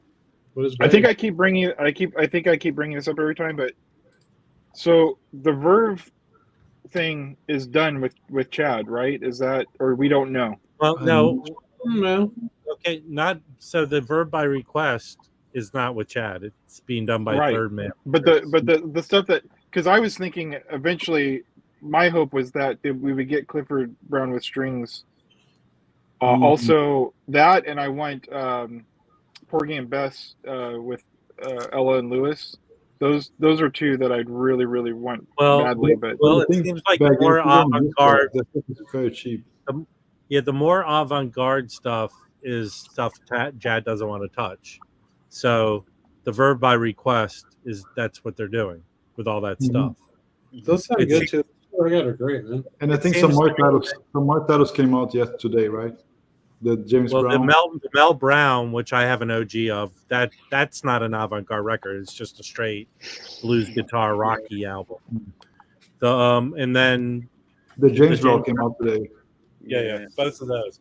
I recommend the Mel Brown. It's a good record. They put this one out, right? Did they put this out? I can't remember now. Yeah. That's that was the first one, wasn't it? Yeah. I bought that. And the Archie Shep is up for pre-order that they're. I have an OG of it, but the problem is the OGs are the OGs are quad. No more showing that in 2023. You saw it enough. Well, what do you see when you look at it? Yeah. Stop jiggling it around. You just see it looks like a beetle. Oh man, that record's badass. Oh, yeah, I want to be penis symbol free in 23. That's why. I mean, that record's one of the reasons I buy from Amazon. The first one I got was fucked up and sounded like shit. Yeah. And I just gave it back to them and they gave me a new one. So. Yeah. I mean, this first match was amazing. The Roy Brooks and the Alice Coltrane, they were great. Really, and they're really and all those verbs are mastered by Ryan K. Smith, so it's not shabby stuff. No, not at all. Yeah. Mel Yeah, Brown. I went into a record store and found that Mel Brown VG++ for like $20. It's nice. Wow.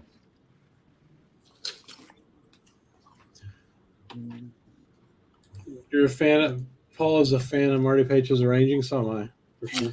Not a fan. Not a fan? I am on a couple of records. I do like He's never done anything for me.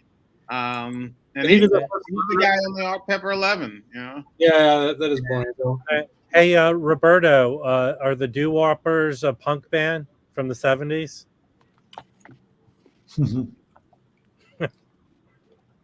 The Warpers, I don't know those.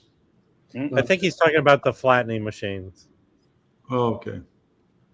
I have, I have the vinyl flat. How do you find? Do you like it? Yeah, you've got to, it can take a while, which is good because you're less likely to make a mistake. Right. So it can take a good while, but it works. Yeah, it definitely works. And it doesn't work on lip warps, right? No. But it didn't cost that much, and it does it does what I need.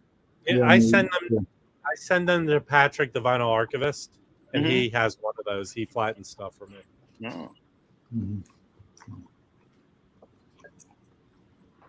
But I think in terms of the science, I mean the Japanese are the best ones. They're expensive, not to get at home, but Yeah, Mike's got a couple of those at his shop.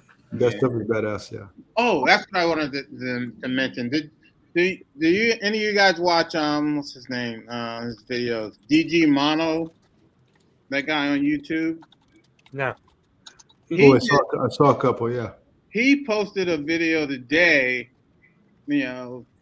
of where there's this buying service in Japan. They go to the record store and they pull your stuff, and it's like live. Oh wow! Your community, the guys, and he's got like I guess a GoPro or something on, and he's going through the bins. I'll get the link and I'll post it in there. That was awesome to watch. And he bought like 2 records from there. They have the Japanese reissues. They have original Blue Notes and everything. And he's like talking to the guy while he's going through the bins, and he's going, slow down, go a little faster. He's like, pull that up, and he's actually communicating them in real time. Oh, that's neat. It was pretty cool. It's sort of like here. Yeah. Chris, make me big. Okay. Don't make me big. Too late. Where's my history? Oh my God. Yeah. It's not cheap now. Baggy's right. What's not cheap? It's a U to Hip record. I mean, it's like $50 on Discogs. No. I'm talking. No, we're talking about Serge Gainsbourg. No. I just looked up the record before. Oh, I'm sorry. You're talking about. I said it was a hip record. I thought Serge Gainsburgers? Yeah, I don't know who that is. Do you, Baggy? Huh? Who is? Okay, tell us about him. If Mazzy was here, he would talking about him for an hour, I'm sure. Play. What's the famous song? Hold on. No idea.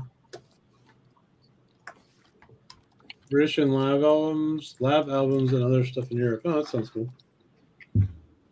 I want to get the those Newland. Didn't that Je t'aime song? What? Yeah, Je t'aime. Yeah. I don't know. Here, you'd know it if you heard it. Hold on a second. He's the most famous French human being. Okay. No, that's Stunty. Stunty. Let's see. Stunty for sure. Way Here, miles ahead play- of Napoleon and people like that. Play a few seconds of that. Play it. You'll recognize it. Yeah, I just posted the link for I put it in the regular chat.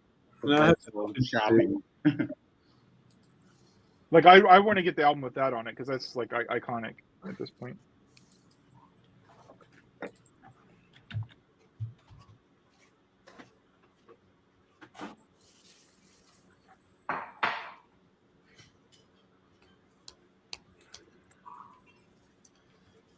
Yeah, I have a Edith Piaf like a greatest hits type thing. No, we're not wandering down the opera pathway. Yeah. I have two opera records. Listen, you're crossing the line now, man. No, they're just greatest hits. Stupid. Paste the link. Yeah.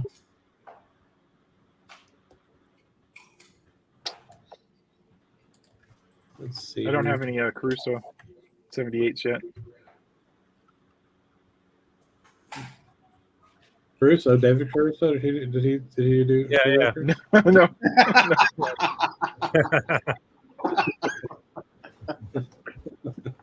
They take off his glasses. Remember that movie Kiss What was Before the- Dying, where Samuel Jackson and he comes down and his eye just waters constantly from he was so mad. Yeah. Oh, No, man. no, He was You just just a look on his did, face right? like, I hate you. You made it so my eye waters for the rest of the end of time. That's hysterical. Someone has an eye problem and you're laughing. It was just a look on his face, like he was just pissed off. That was a weird movie. Nicholas Cage You're a was in that movie. You're a heartless individual. Kiss Before Dying, that's what it was. The remake of Kiss Before Dying. Somebody said. Was that the link I put? Huh? The link Was didn't work. The video Was isn't that available Mike's link anymore. or my link? Your Anyway. Mhm. You guys would know if you heard it. link. Beverly Hills. I don't know who Beverly Hills is either. Listen, I have plenty of opera, but we're talking jazz here. It's the jazz. It's It's not the jazzy. Edith Piaf bums. It's the jazz bums. Has anyone heard this? No, I saw that at a thrift What's that, store and I Chris? decided not to pick it up. Which one? Oh It's no. Robbie Schenker, right? Yeah. Yeah, it's Robbie Shankar and Steve Vai. Percy Wow. Jones, Gilbert Kaufman on synthesizers. I don't know. So how's it sound? How is What it? is that, Chris? I just opened it. It was sealed and I cleaned it. I haven't listened to it. It's $5. Did you video yourself opening it? No, you're the one that did that shit. Don't fall asleep. That was barely audible. That was like Boomhauer. That's fair. You know, I went into one record store that had a ECM section, and that was kind of cool. That's cool. I don't see a whole lot of them, but I don't buy a lot of them that I do see either. There's a lot of good ECM. There's one. Oh, yeah. Trying to think that is just. I have the first album they ever came out, and they did a reissue and added another album as a Mal Waldron. Yeah, that's good. Oh, That's yeah. That one's great. I have this one sealed too, but I haven't. Yeah, listened to but it. you just bought it because you wanted to look at kangaroos. That's true. It's nice to do kangaroos. Hey, Baggy, have you ever had kangaroo meat?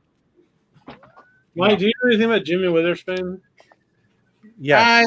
I had one CD of his. I don't listen to that much of him. I have a friend that really loves him. All right, I'll check it out. Yeah. What do you got there? Oh, that's great, Baggy. Did you just get that? Well, Genito 58. It says he's on the fence, but don't be on the fence. This is Blue Mitchell. Hey, listen, stay on the other side of the fence. Don't come over on this side of the fence. That is a great one. Yeah. Anything Blue Mitchell. I like Blue Mitchell. More than do you have his disco? Do you have his disco albums? Then you. Yeah. You guys still don't believe me that Kenny Dorham has a Kenny Dorham Sings album?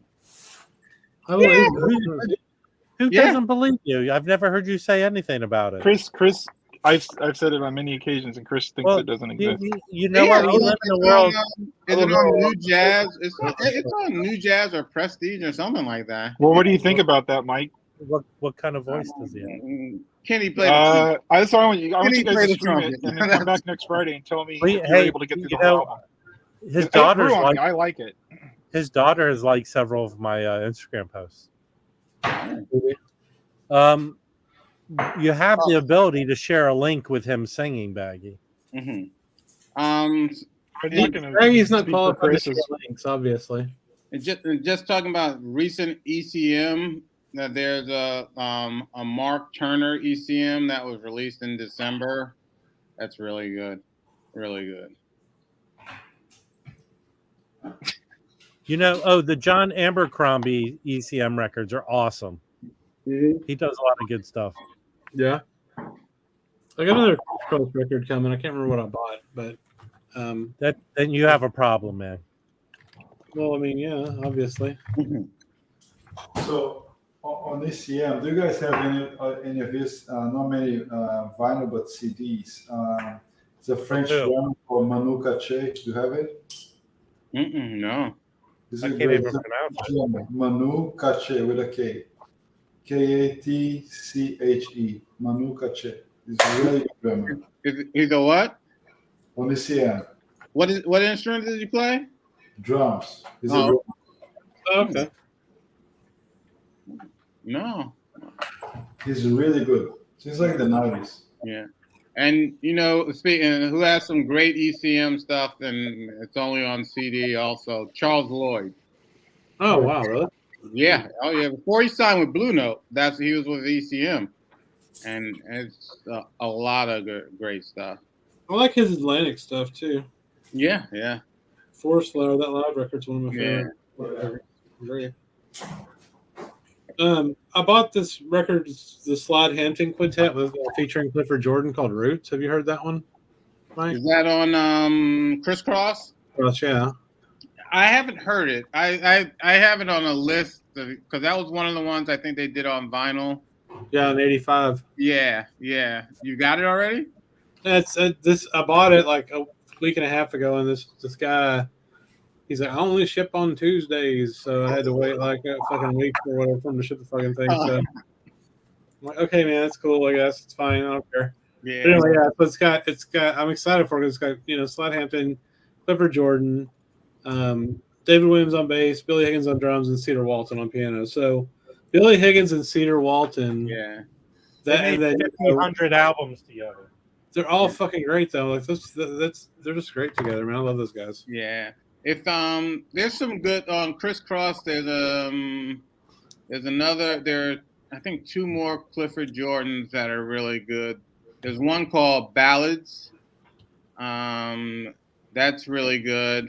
And then I think there's another one he's with another saxophone player. I don't know if it's Junior. Royal Ballads. Yes, that's it right there. Royal Ballads. That's really good. I have that. And then It's got Vernell Fournier on it and drums. Yeah. It's cool. Yeah. And then there's another one where I want to say he's with Junior Cook, but I'm not sure. But that's really good too.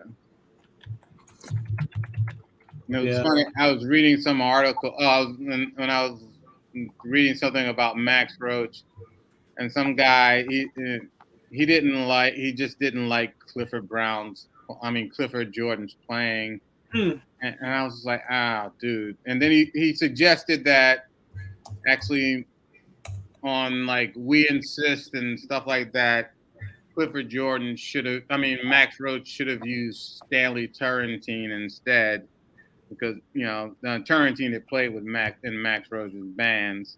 I don't know if people are so picky with Turrentine. I think it's amazing. Yeah, no, he is, but I just didn't understand the guy's dismissal of Clifford Jordan. Mm-hmm. Ridiculous, in my opinion. Clifford Jordan stole his girlfriend.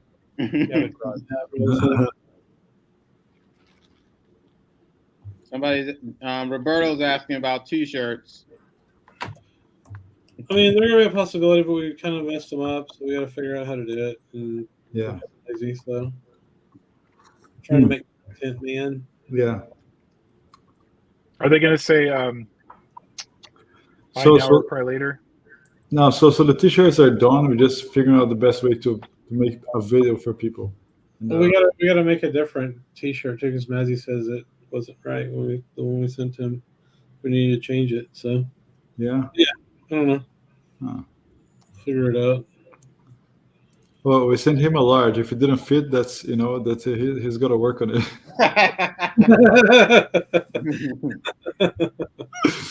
That's pretty funny. Oh man. Yeah. I'm gonna summon him. Shit.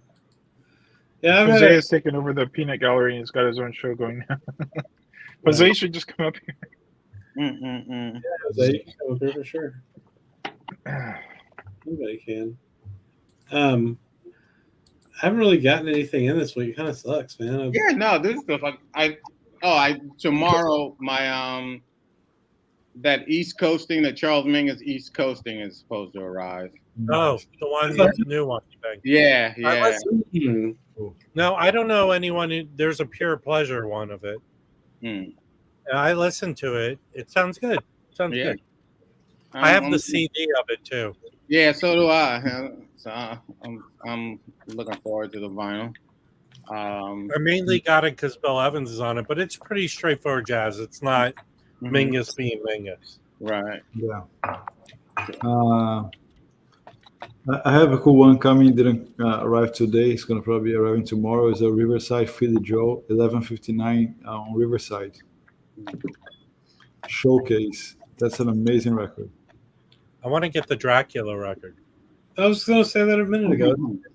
We're connecting telepathically, Rob. Or you're having Vuja Day. It was that. What's the name of that record? Something for Dracula. Yeah. Right.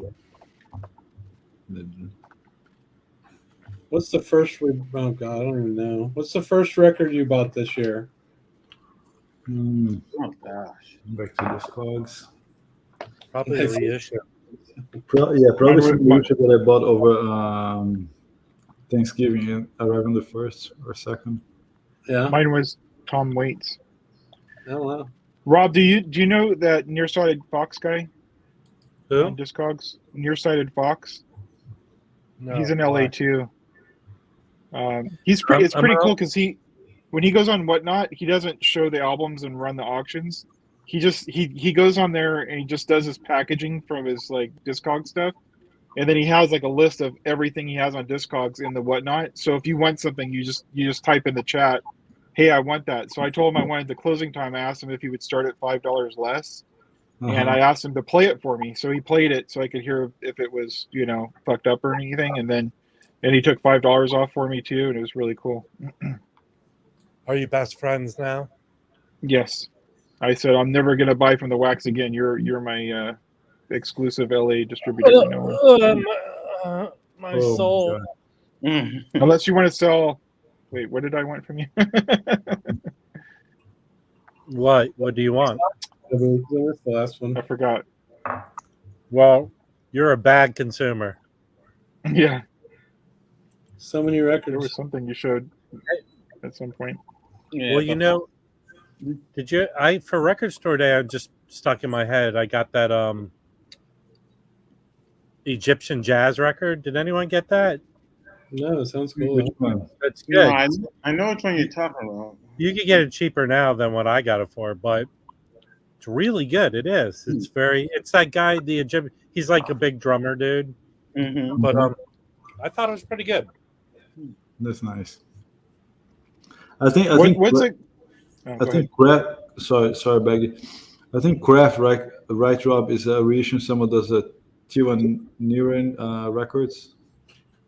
Who? Tiwa Niren is an Iranian, also like Tuareg kind of band. They're amazing. I'm going to put it in the chat. Check on Kraft and also. What's a good album that you guys like where the drums are recorded, in your opinion, exceptionally well, and they're in the or maybe not just sonically, but like just the playing of the drums just like blows I'm you going to away. help you. I'm going to help you right now because I ordered from the In-Groove the Nathan Davis Sam record, and I needed to get over the thing to get free shipping. Oh yeah. Start your ear off right, the Rhino series. Okay. Just is issued I guess it's a repress. It's a Kevin Gray cut of Billy Cobham's Spectrum, and I streamed it, and the drumming on that is so well recorded. It's just so. The song on there that's famous is it's in Grand Theft Auto. But okay. It's jazz fusion, but it's not in your face fusion. It's not very heavy fusion. There's a lot of rock guitar on it, but his drumming is so well recorded. It's crisp and clear, and it's an album people should say you should have. And it's like $21. It's cheap. It's on clear vinyl, and it's Kevin Gray mastering. Mike, yeah, I'm showing what you talked about here. Did you get that art ensemble record in yet? Yeah, no, I got it last Friday. Oh, that's right. Okay. And I listened to it, and it's really good. It's really good. Even people that are sort of tentative about art ensemble would really like it. I enjoyed it. I know Nicole. I don't know if I wonder if Nicole got a copy because the place that I posted a link for. They told her that they were sold out. But it's really good. And then I also got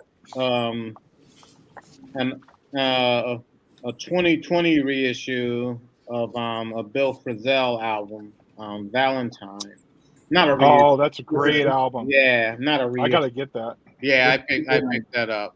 So those were my first two purchases of 2023 that I received. Yeah, according to Discogs, mine was that Slothampton quintet record. I mean, I ordered it on 10/3, and here it is 10/13. I still don't have it. It's very disappointing. I felt there was something different about you. Yeah.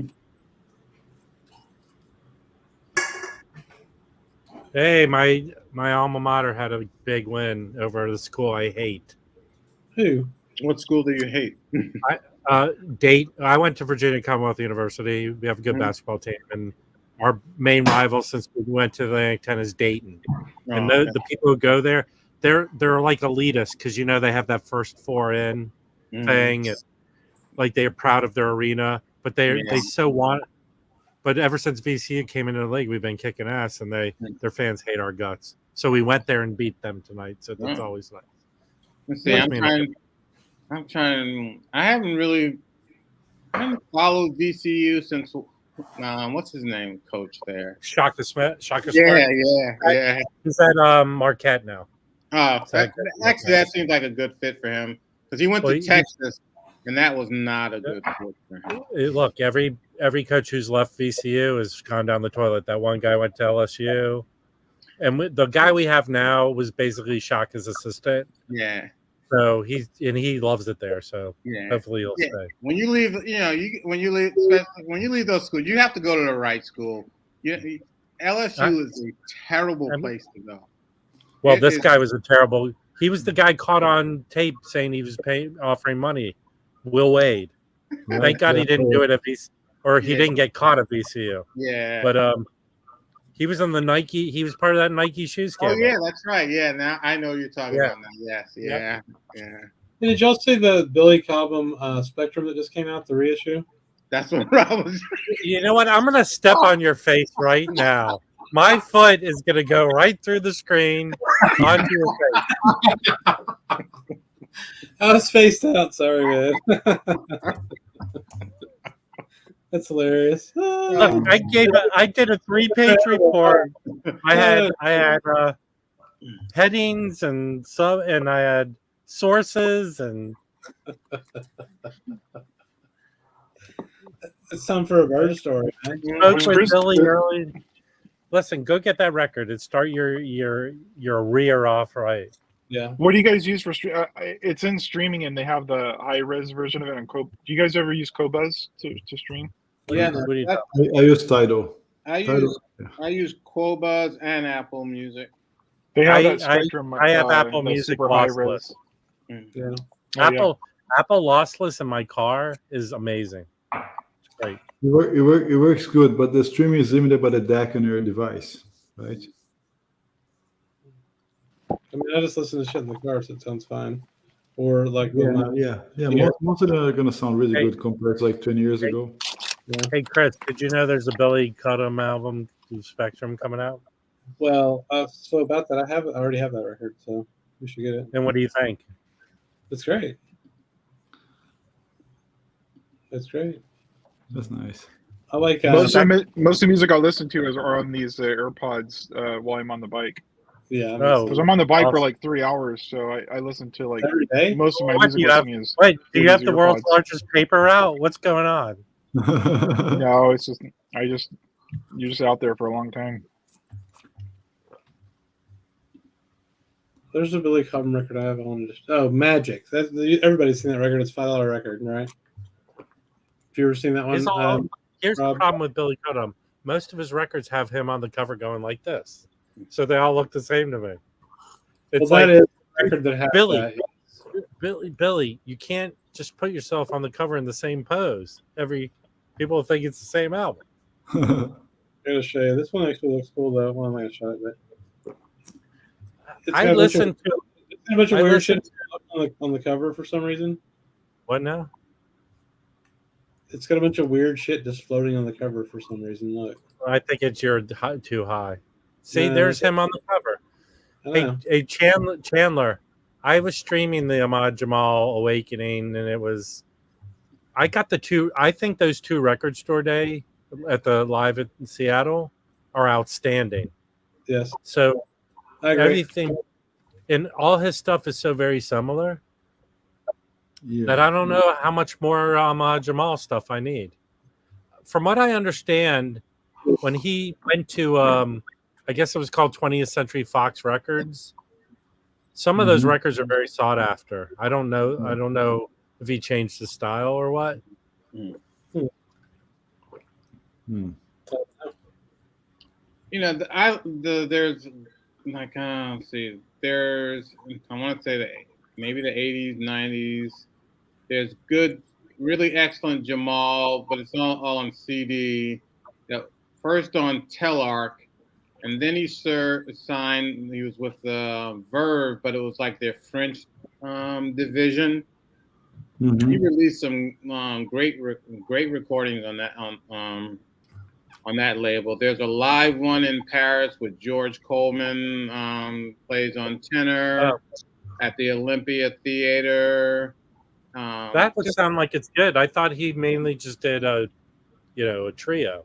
I No, didn't know he did with the when he signed with Verve, he did a lot of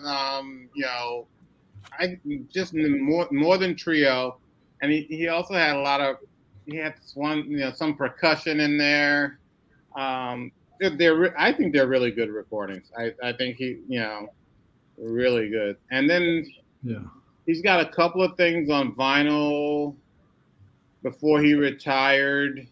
He did it's billed as a solo album, but there are a few tracks with a bass player on there. And it's actually really good. But it's and then he did his last one. I think it's called Marseille, which I really like. Mhm. That's an excellent one also.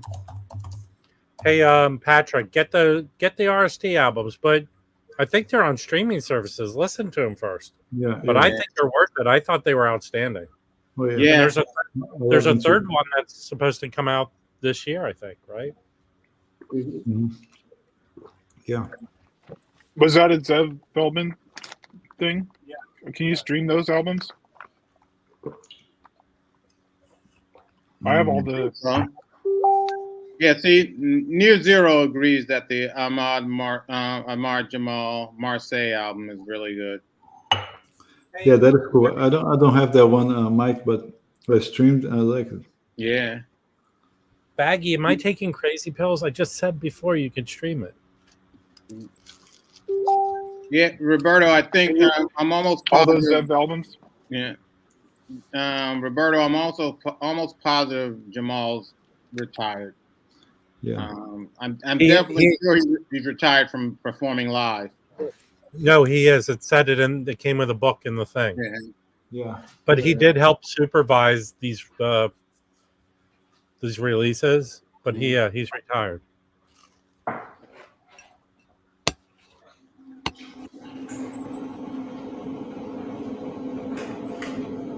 Who's retired, Rob? I missed it. Zev Feldman is retiring. Is he really? Bullshit. No, you know what? He's from where I'm from. He left LA and moved back to DC. Oh, that's cool. Zev Feldman? Mm-hmm. No. No, seriously, Zev Feldman. I've bought so many records he's done at Record Store Days. Shit, I get them. Yeah. I just don't. I need to listen to him more. I don't know why I don't. Just I don't really go back to him that much, but I should. If Dan were here, he'd have some words for that. He doesn't like those.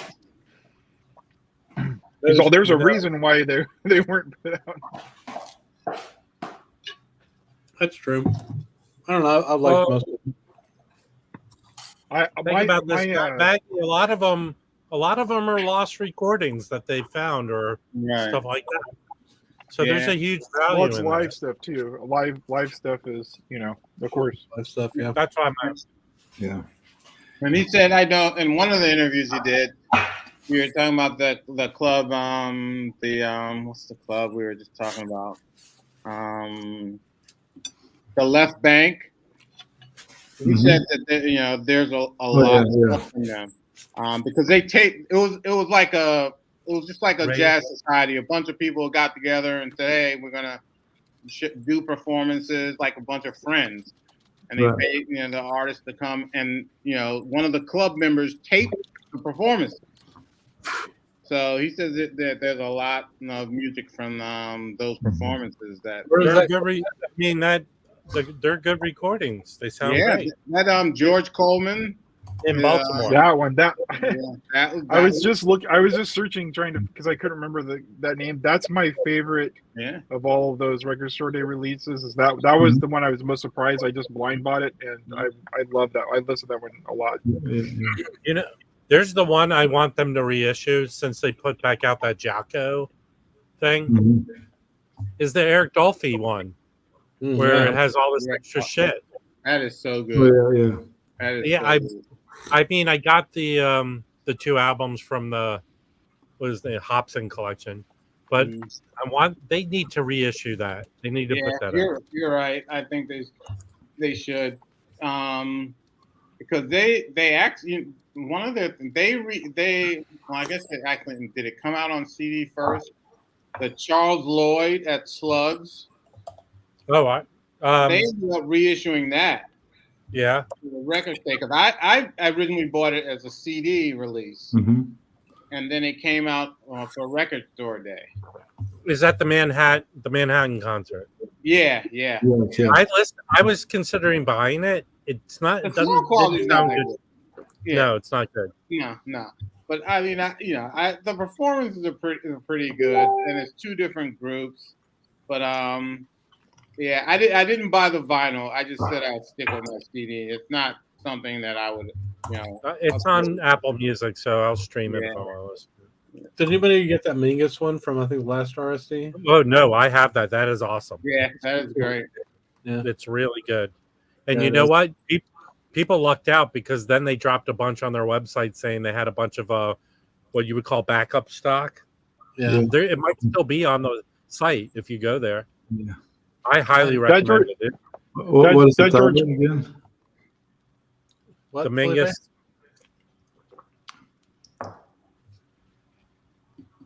What'd you say, Felipe? What is the title? What is the title? Just Charles Mingus, the Lost Album. Oh, it's from Ronnie Scott's. The Lost Album from Ronnie Scott's. Okay. Oh, gotcha. It's 3 LP. Oh, it's the one on Resonance. Yes. But last I remember is they they dropped a bunch of stock on their website, backup stock. They're not numbered, unnumbered. Yeah, that's fine. That's cool. You know what's weird is that that Bill Evans one that was like the MPS one they released. The one with the orchestra. I guess I don't remember, but there was another reissue of that. It was like half of the tracks, and it was at 45 RPM. That was, the black. You're talking about the Record Store Day Black Forest album. Yeah, I don't know why they reissued it in a different format with because those were the rights they got, probably. Yeah. Yeah. I don't know. So I'm right on their page, Rob. They don't seem to have the Mingos, but they still have the Bill Evans. The Bill Evans is still available there. Which one? Morning Glory. Oh, cool. Those are cool. I like those. And vinyl, the Roy Hargrove. They pressed too many of those. Yeah. Because what happened was they also had it was a lot of people on the Roy Hargrove, Mulgrew Miller. A lot of people complained about distortion on one of the tracks. Yep. Yeah. So I don't know if then they subsequently pressed more. So actually, Rev Zev, he addressed that. He said it was just a mouthpiece. It was a mouthpiece issue. I had issues with my Evans, the one where he's live in a South American country. Oh, yeah, they said it's on the tape. It was on the tape. Oh, it's on the tape. Oh, yeah. People were complaining about it. It didn't sound bad to me. That George Coleman's not expensive, so it's worth getting. Yeah, definitely. It's like $18. This guy's selling it for $18 in your mint here. If anyone missed it, get it because it's really cool. The Baltimore George Coleman. George Coleman quintet in Baltimore. Yeah. Yeah, that was an amazing one. I think it's Left Bank concert. I went to Monty Alexander. That's the one I missed that I'm pissed about because I think that came out at that same time that George Coleman won. The same record store day. Yeah. And I missed it. George Coleman's still playing. He plays, pretty regularly up here at this place called Smoke. He records for their label also, but he's still playing. He's keeping on, keeping on. Mhm. I like George Coleman Yeah. for sure. No, he's good. That- Tony Williams didn't like him. Yeah, that's the. But see, that's the thing. He says in the liner notes to that, he sort of plays that down, and he doesn't yeah. in the liner notes to that the Baltimore thing. In every interview, he sort of plays it down, which is a real classy thing to do, because you could say that, and Tony Williams is not around now. Well, who wants Tony Williams not to like him anyway, right? Like, Yeah. Yeah, but and I don't know, and that's what I had heard for years. He didn't like George, and he would like change the pace behind him and all kind of stuff. Yeah, and he liked Sam Rivers better apparently. And he also wanted Wayne. There's just a lot of stories. But then yeah. Then I had heard that Miles had always wanted Wayne, but Wayne felt obligated to Art Blakey. And wasn't ready to leave. Yeah. So Tony Williams was he preferred actually Sam Rivers, right? Mm-hmm. Yeah. But at the end of the day, Miles picked Wayne, and I think it was a perfect pick. That group's nuts. Hey, XJ, I saw Gary Thomas probably a little over a month ago, playing with Orrin Evans at the club I was talking about, Smoke. He was playing sax and flute that night. It was Orrin Evans, Gary Thomas, Nicholas Payton, Marvin Smitty Smith on drums. Smitty. It was good. Yeah, Smitty Smith. He used to play in the Tonight Show band with Branford. Oh yeah. Yeah. He's a phenomenal drummer. I never watched that show. I couldn't get past the monologue.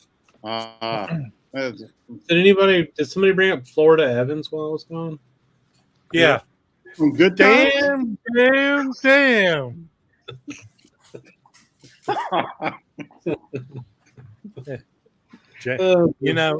If you used to watch Rachel's stream, she had that guy James on there. I did not, but whenever I would say James, I would try and do it like Florida Evans. Oh man. Did you guys did you see when they had those remakes on ABC where they did All the Family? They weren't bad. Facts of Life. It was really cool. I hope they do some more of those. Speaking of movies, did you guys ever see? I remember A Great Day in Harlem. Like, when it originally came out, I didn't know anything about jazz at the time, but I watched it because I was a movie geek, and I'd like to go back and watch that again now that I probably know who the artists are now. Do you remember that movie? Yeah. It's about that. It's about the famous picture. Oh yeah, that's what I was thinking. I watched that last There's week. a documentary on that. It's really a great documentary. Yeah. Oh yeah. I want to go back and I watched it when it first came out, but I was really young, and I don't think I knew anything about jazz at the time. So I still don't, but I know a little bit more than I did. Me too. They were pretty much right. They said that this was the only time a gathering like this existed. Right. With them. I think the movie The Terminal with Tom Hanks, I think, was that based on that picture where he was trying to get. I don't want to spoil. Well, who cares? The end of that movie is trying to gather. I think his dad was trying to gather all the signatures of everyone in that picture or something like that. Oh yeah. That's a good documentary, man. They talked about it. I'll watch it again. Yeah. I enjoyed it. I need some new documentaries though. What are good jazz documentaries, Mike? Oh gosh. Let me ask that earlier. I forgot to bring it up. There's a really good one. There's a really good Charles Lloyd one. The Ron Carter one's good.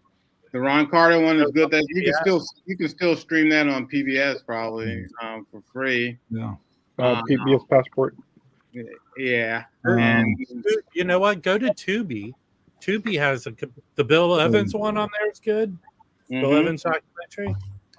I think Obviously, the Lee Morgan one's on I think Netflix. Yeah. That's great. Yeah. Yeah, that one's good. there's the Black and Blue, the Louis Armstrong documentary Yeah, on Apple. TV. That's really good. That is awesome because it shows him behind the scene, not the smiley spoken guy. How he really is torn about the role he had to play, like front of the cameras, front of the radio to everybody. Like, oh, it's cool, it's nice, I'm happy, but he actually suffered. You a have to lot. have Apple TV for that, or well, you can just sign up for a free trial or something. You know, there's that one movie, Free Jazz Yeah. documentary that came out, but I don't know where you can see it. I know it was on the Criterion channel for a while. Yeah. I don't know if it's still on. It's still on it because I have the Criterion, the streaming app. Yeah. And I know it was on there. They had a number of documentaries. There's a really good Paul Motion documentary that's pretty good. I ended up buying it, but I know it was on Amazon and Apple. And I'm sorry. And on YouTube there are a lot of good documentaries. Yeah. There's an Oscar Peterson one on Amazon. I don't know if it's still on Prime. But Yeah, but there's one where he's like very old and going with his family on a trip. Yeah, I didn't like him. Yeah. And there was a really good one on YouTube of Art Blakey, and it was actually done. It was done in the '80s when they were performing in Britain. But they interview all the musicians. They interview Benny Golson, Wayne Shorter. It's a really good one. Yeah. Oh, yeah. The Chet Baker one. No, And then there's the Art Pepper one. Yeah. I mean, there's some surprisingly, because the ones on YouTube are usually a lot of them are done over in Europe. So Yeah. it's pretty good. But like, there's a 15 or 20 minute Jackie McLean one that's really good. Yeah. Like, it's him teaching at. Yeah, that is really good. That is cool. Him teaching at Bridgeport. Somewhere. Yeah, Hart School of Music. Yeah, in Connecticut. Yeah. They may have renamed after him. I'm not sure. Or the jazz program is named after him now. There's two Blue Note ones. I have Blue Note records Beyond the Notes. That one came out in 2019. That's the more recent one. Then there was an older one that I have on DVD. Yeah. There is also a fantastic documentary on Thelonious Monk. Came out last year. It was in a festival circuit called Rewind and Play. Have you seen this one, Chris? Yep. It's kind of sad, but it's very realistic and true. I mean, at the end of his life, he goes on he's playing in France. He goes on a French TV show interview. He can barely. He's not even cognitive, but the only way he seems to be able to express himself is music. So it's a beautiful documentary. He's really sick at the end of his life. It's sad. It's hard to watch, but the way he is able to express himself by playing, he never lost that. That's amazing. I think it's a great documentary to watch. Yeah, I've seen it. I liked it. It was interesting. I think a lot of people attribute stuff to Monk when he was younger that's bullshit, though. Right? Yeah. Like that he was a simple, childlike person that only knew about music and shit like that. It's stupid. Yeah. No. Yeah. Stupidity for sure. I mean, there was interviews where he just sat there because he didn't want to talk. So what is Rob up to? He's still marking off that Sharpie. Once you comedy bits from 3 hours ago are not funny now. Meta. Jose wants an update on that Sharpie. He's got a cool betting pool. I just posted a link to that Blakey documentary. Thanks. That's awesome. Thank you. We'll definitely watch that later. Oh man, I don't want to work tomorrow. You gotta work tomorrow? Yeah, just a little emergency bullshit. I've been through a week of work, so yep, sucks. Patrick, that Olay is I think a repressing from the mono. I have that mono one. It was part of the mono box. It is digital, but it sounds good. I would get it over the one I have where they cut the song in half. It's still Yeah, out. yeah. Oh, Don't yeah. That's the org damn it. 45 version, which is so stupid. It is stupid. I would about get that Rhino. I didn't know that was coming out. I like the ones that came out last year. It's my favorite things they put out with like an extra record. Yeah. But that wasn't part of the year. But it's analog because Kevin Gray said it was analog. Mhm. And the De La Soul, I can't wait. I ordered that Yeah. once I heard about it. Yeah, And, I pre-ordered that too. I have a bootleg of it, but I'm glad Yeah, they spread it out. I've got all their stuff on, they had that dispute with Tommy Boy. Right, and they then- dropped all their music digitally. Yeah, for free. so I got all that Yeah. stuff when they did Yeah, that. Okay. Yeah. But late 2 years ago, or at least a year ago, they were supposed to repress it, and I had ordered it with Music Direct, who ended up canceling. Yeah. They also, for 5 minutes, had De La Soul is Dead, but I'm going to hope that that's just going to follow. Yeah. That song they did on Artificial Intelligence, All Good with Shaka Khan, is one of the coolest songs ever put on That's a great song. vinyl. The thing is, and that was the first time I realized there was such a huge difference in listening to something on vinyl, and that even in the digital age versus the CD. Because I had my friend had the CD, and I remember when I played on my record, it was like a huge difference, and that was like the first time I realized that. That is a great song.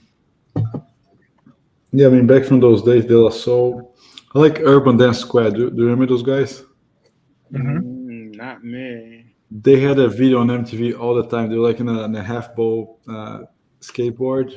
Oh, wow. Deeper Shade of Soul. That song is amazing. Oh yeah. I haven't thought about that in Yeah. 30 years. It's kind of by the same times. And Yeah, when you did the skateboard, and then you said deeper Yeah. soul. Yeah, that Oh kind my of God, music is dude. amazing. I forgot about that. But De La Soul stuff, I mean, back early 90s in Brazil when vinyl was still hot, I mean, it was so cheap. Nobody cared about that stuff. Oh man, I really love those guys. They're really good. I got a shit ton of old electronic like dance music albums. Like 300 of them. Sisters. The Pasadena swap meet that Rob talks about, that was the shit back when I lived in there, Pasadena in the 90s. It was like a lot of the cool stuff that I got, but I got rid of a lot of it because I only had so much room. But like the Eric Burden, the Animals, or the Eric Burden and War album that I have that has the sample from De La Soul on it. I got that there. I had a lot of stuff from there. Some of them I got rid of because we scratched a lot on it with it, and I thought maybe it probably wasn't as good shape anymore after that. Yeah. Oh, yeah. I mean, I like a lot of the music and I know some of it, but it's like, how many 12-inch singles does one person need to have? I kept one 12-inch single, and that's Young MC, the one with the fleas in the video. What's that song? Mm-hmm. I don't know the name of it, but I'm talking about. What song? He only had one song. Just one. Okay, that's that one song I have. I kept that 12-inch because I love that one. I got rid of a lot of my hip hop though. I probably over 100 records. Bust a Move. Bust a Move, yeah. That's it. That's the only song he had. Yeah, pretty much. Oh, Wild Thing came on the radio today, and I was like, oh my God. Oh, man. It's just got to be Tone Loc's worst song there. Yeah. How dare you? He had 2 songs. Tone Loc had 2 songs. Yes. Yeah. Oh, Funky Cole Medina, was that? Medina and Bust a Move. His best work was in the Ford Fairlane movie. No. Mm-mm. It was in Ace Ventura. Ace Ventura. I think I had a one of those little single cassettes of his, where you just have one song on each side of the cassette. Oh yeah, Yeah, like a were both single. his songs. Yeah. They were Yeah. both his songs. Those are the songs, yeah. I spent a summer listening to that. You remember that song, I Want to Sex You Up?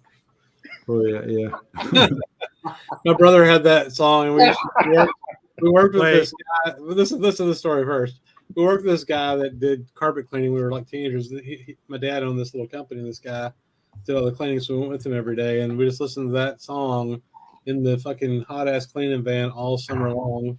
Oh, And basically, like had no shock Oh, no. front, so we would Wait, be on the highway just kind of like bouncing and listening to the song.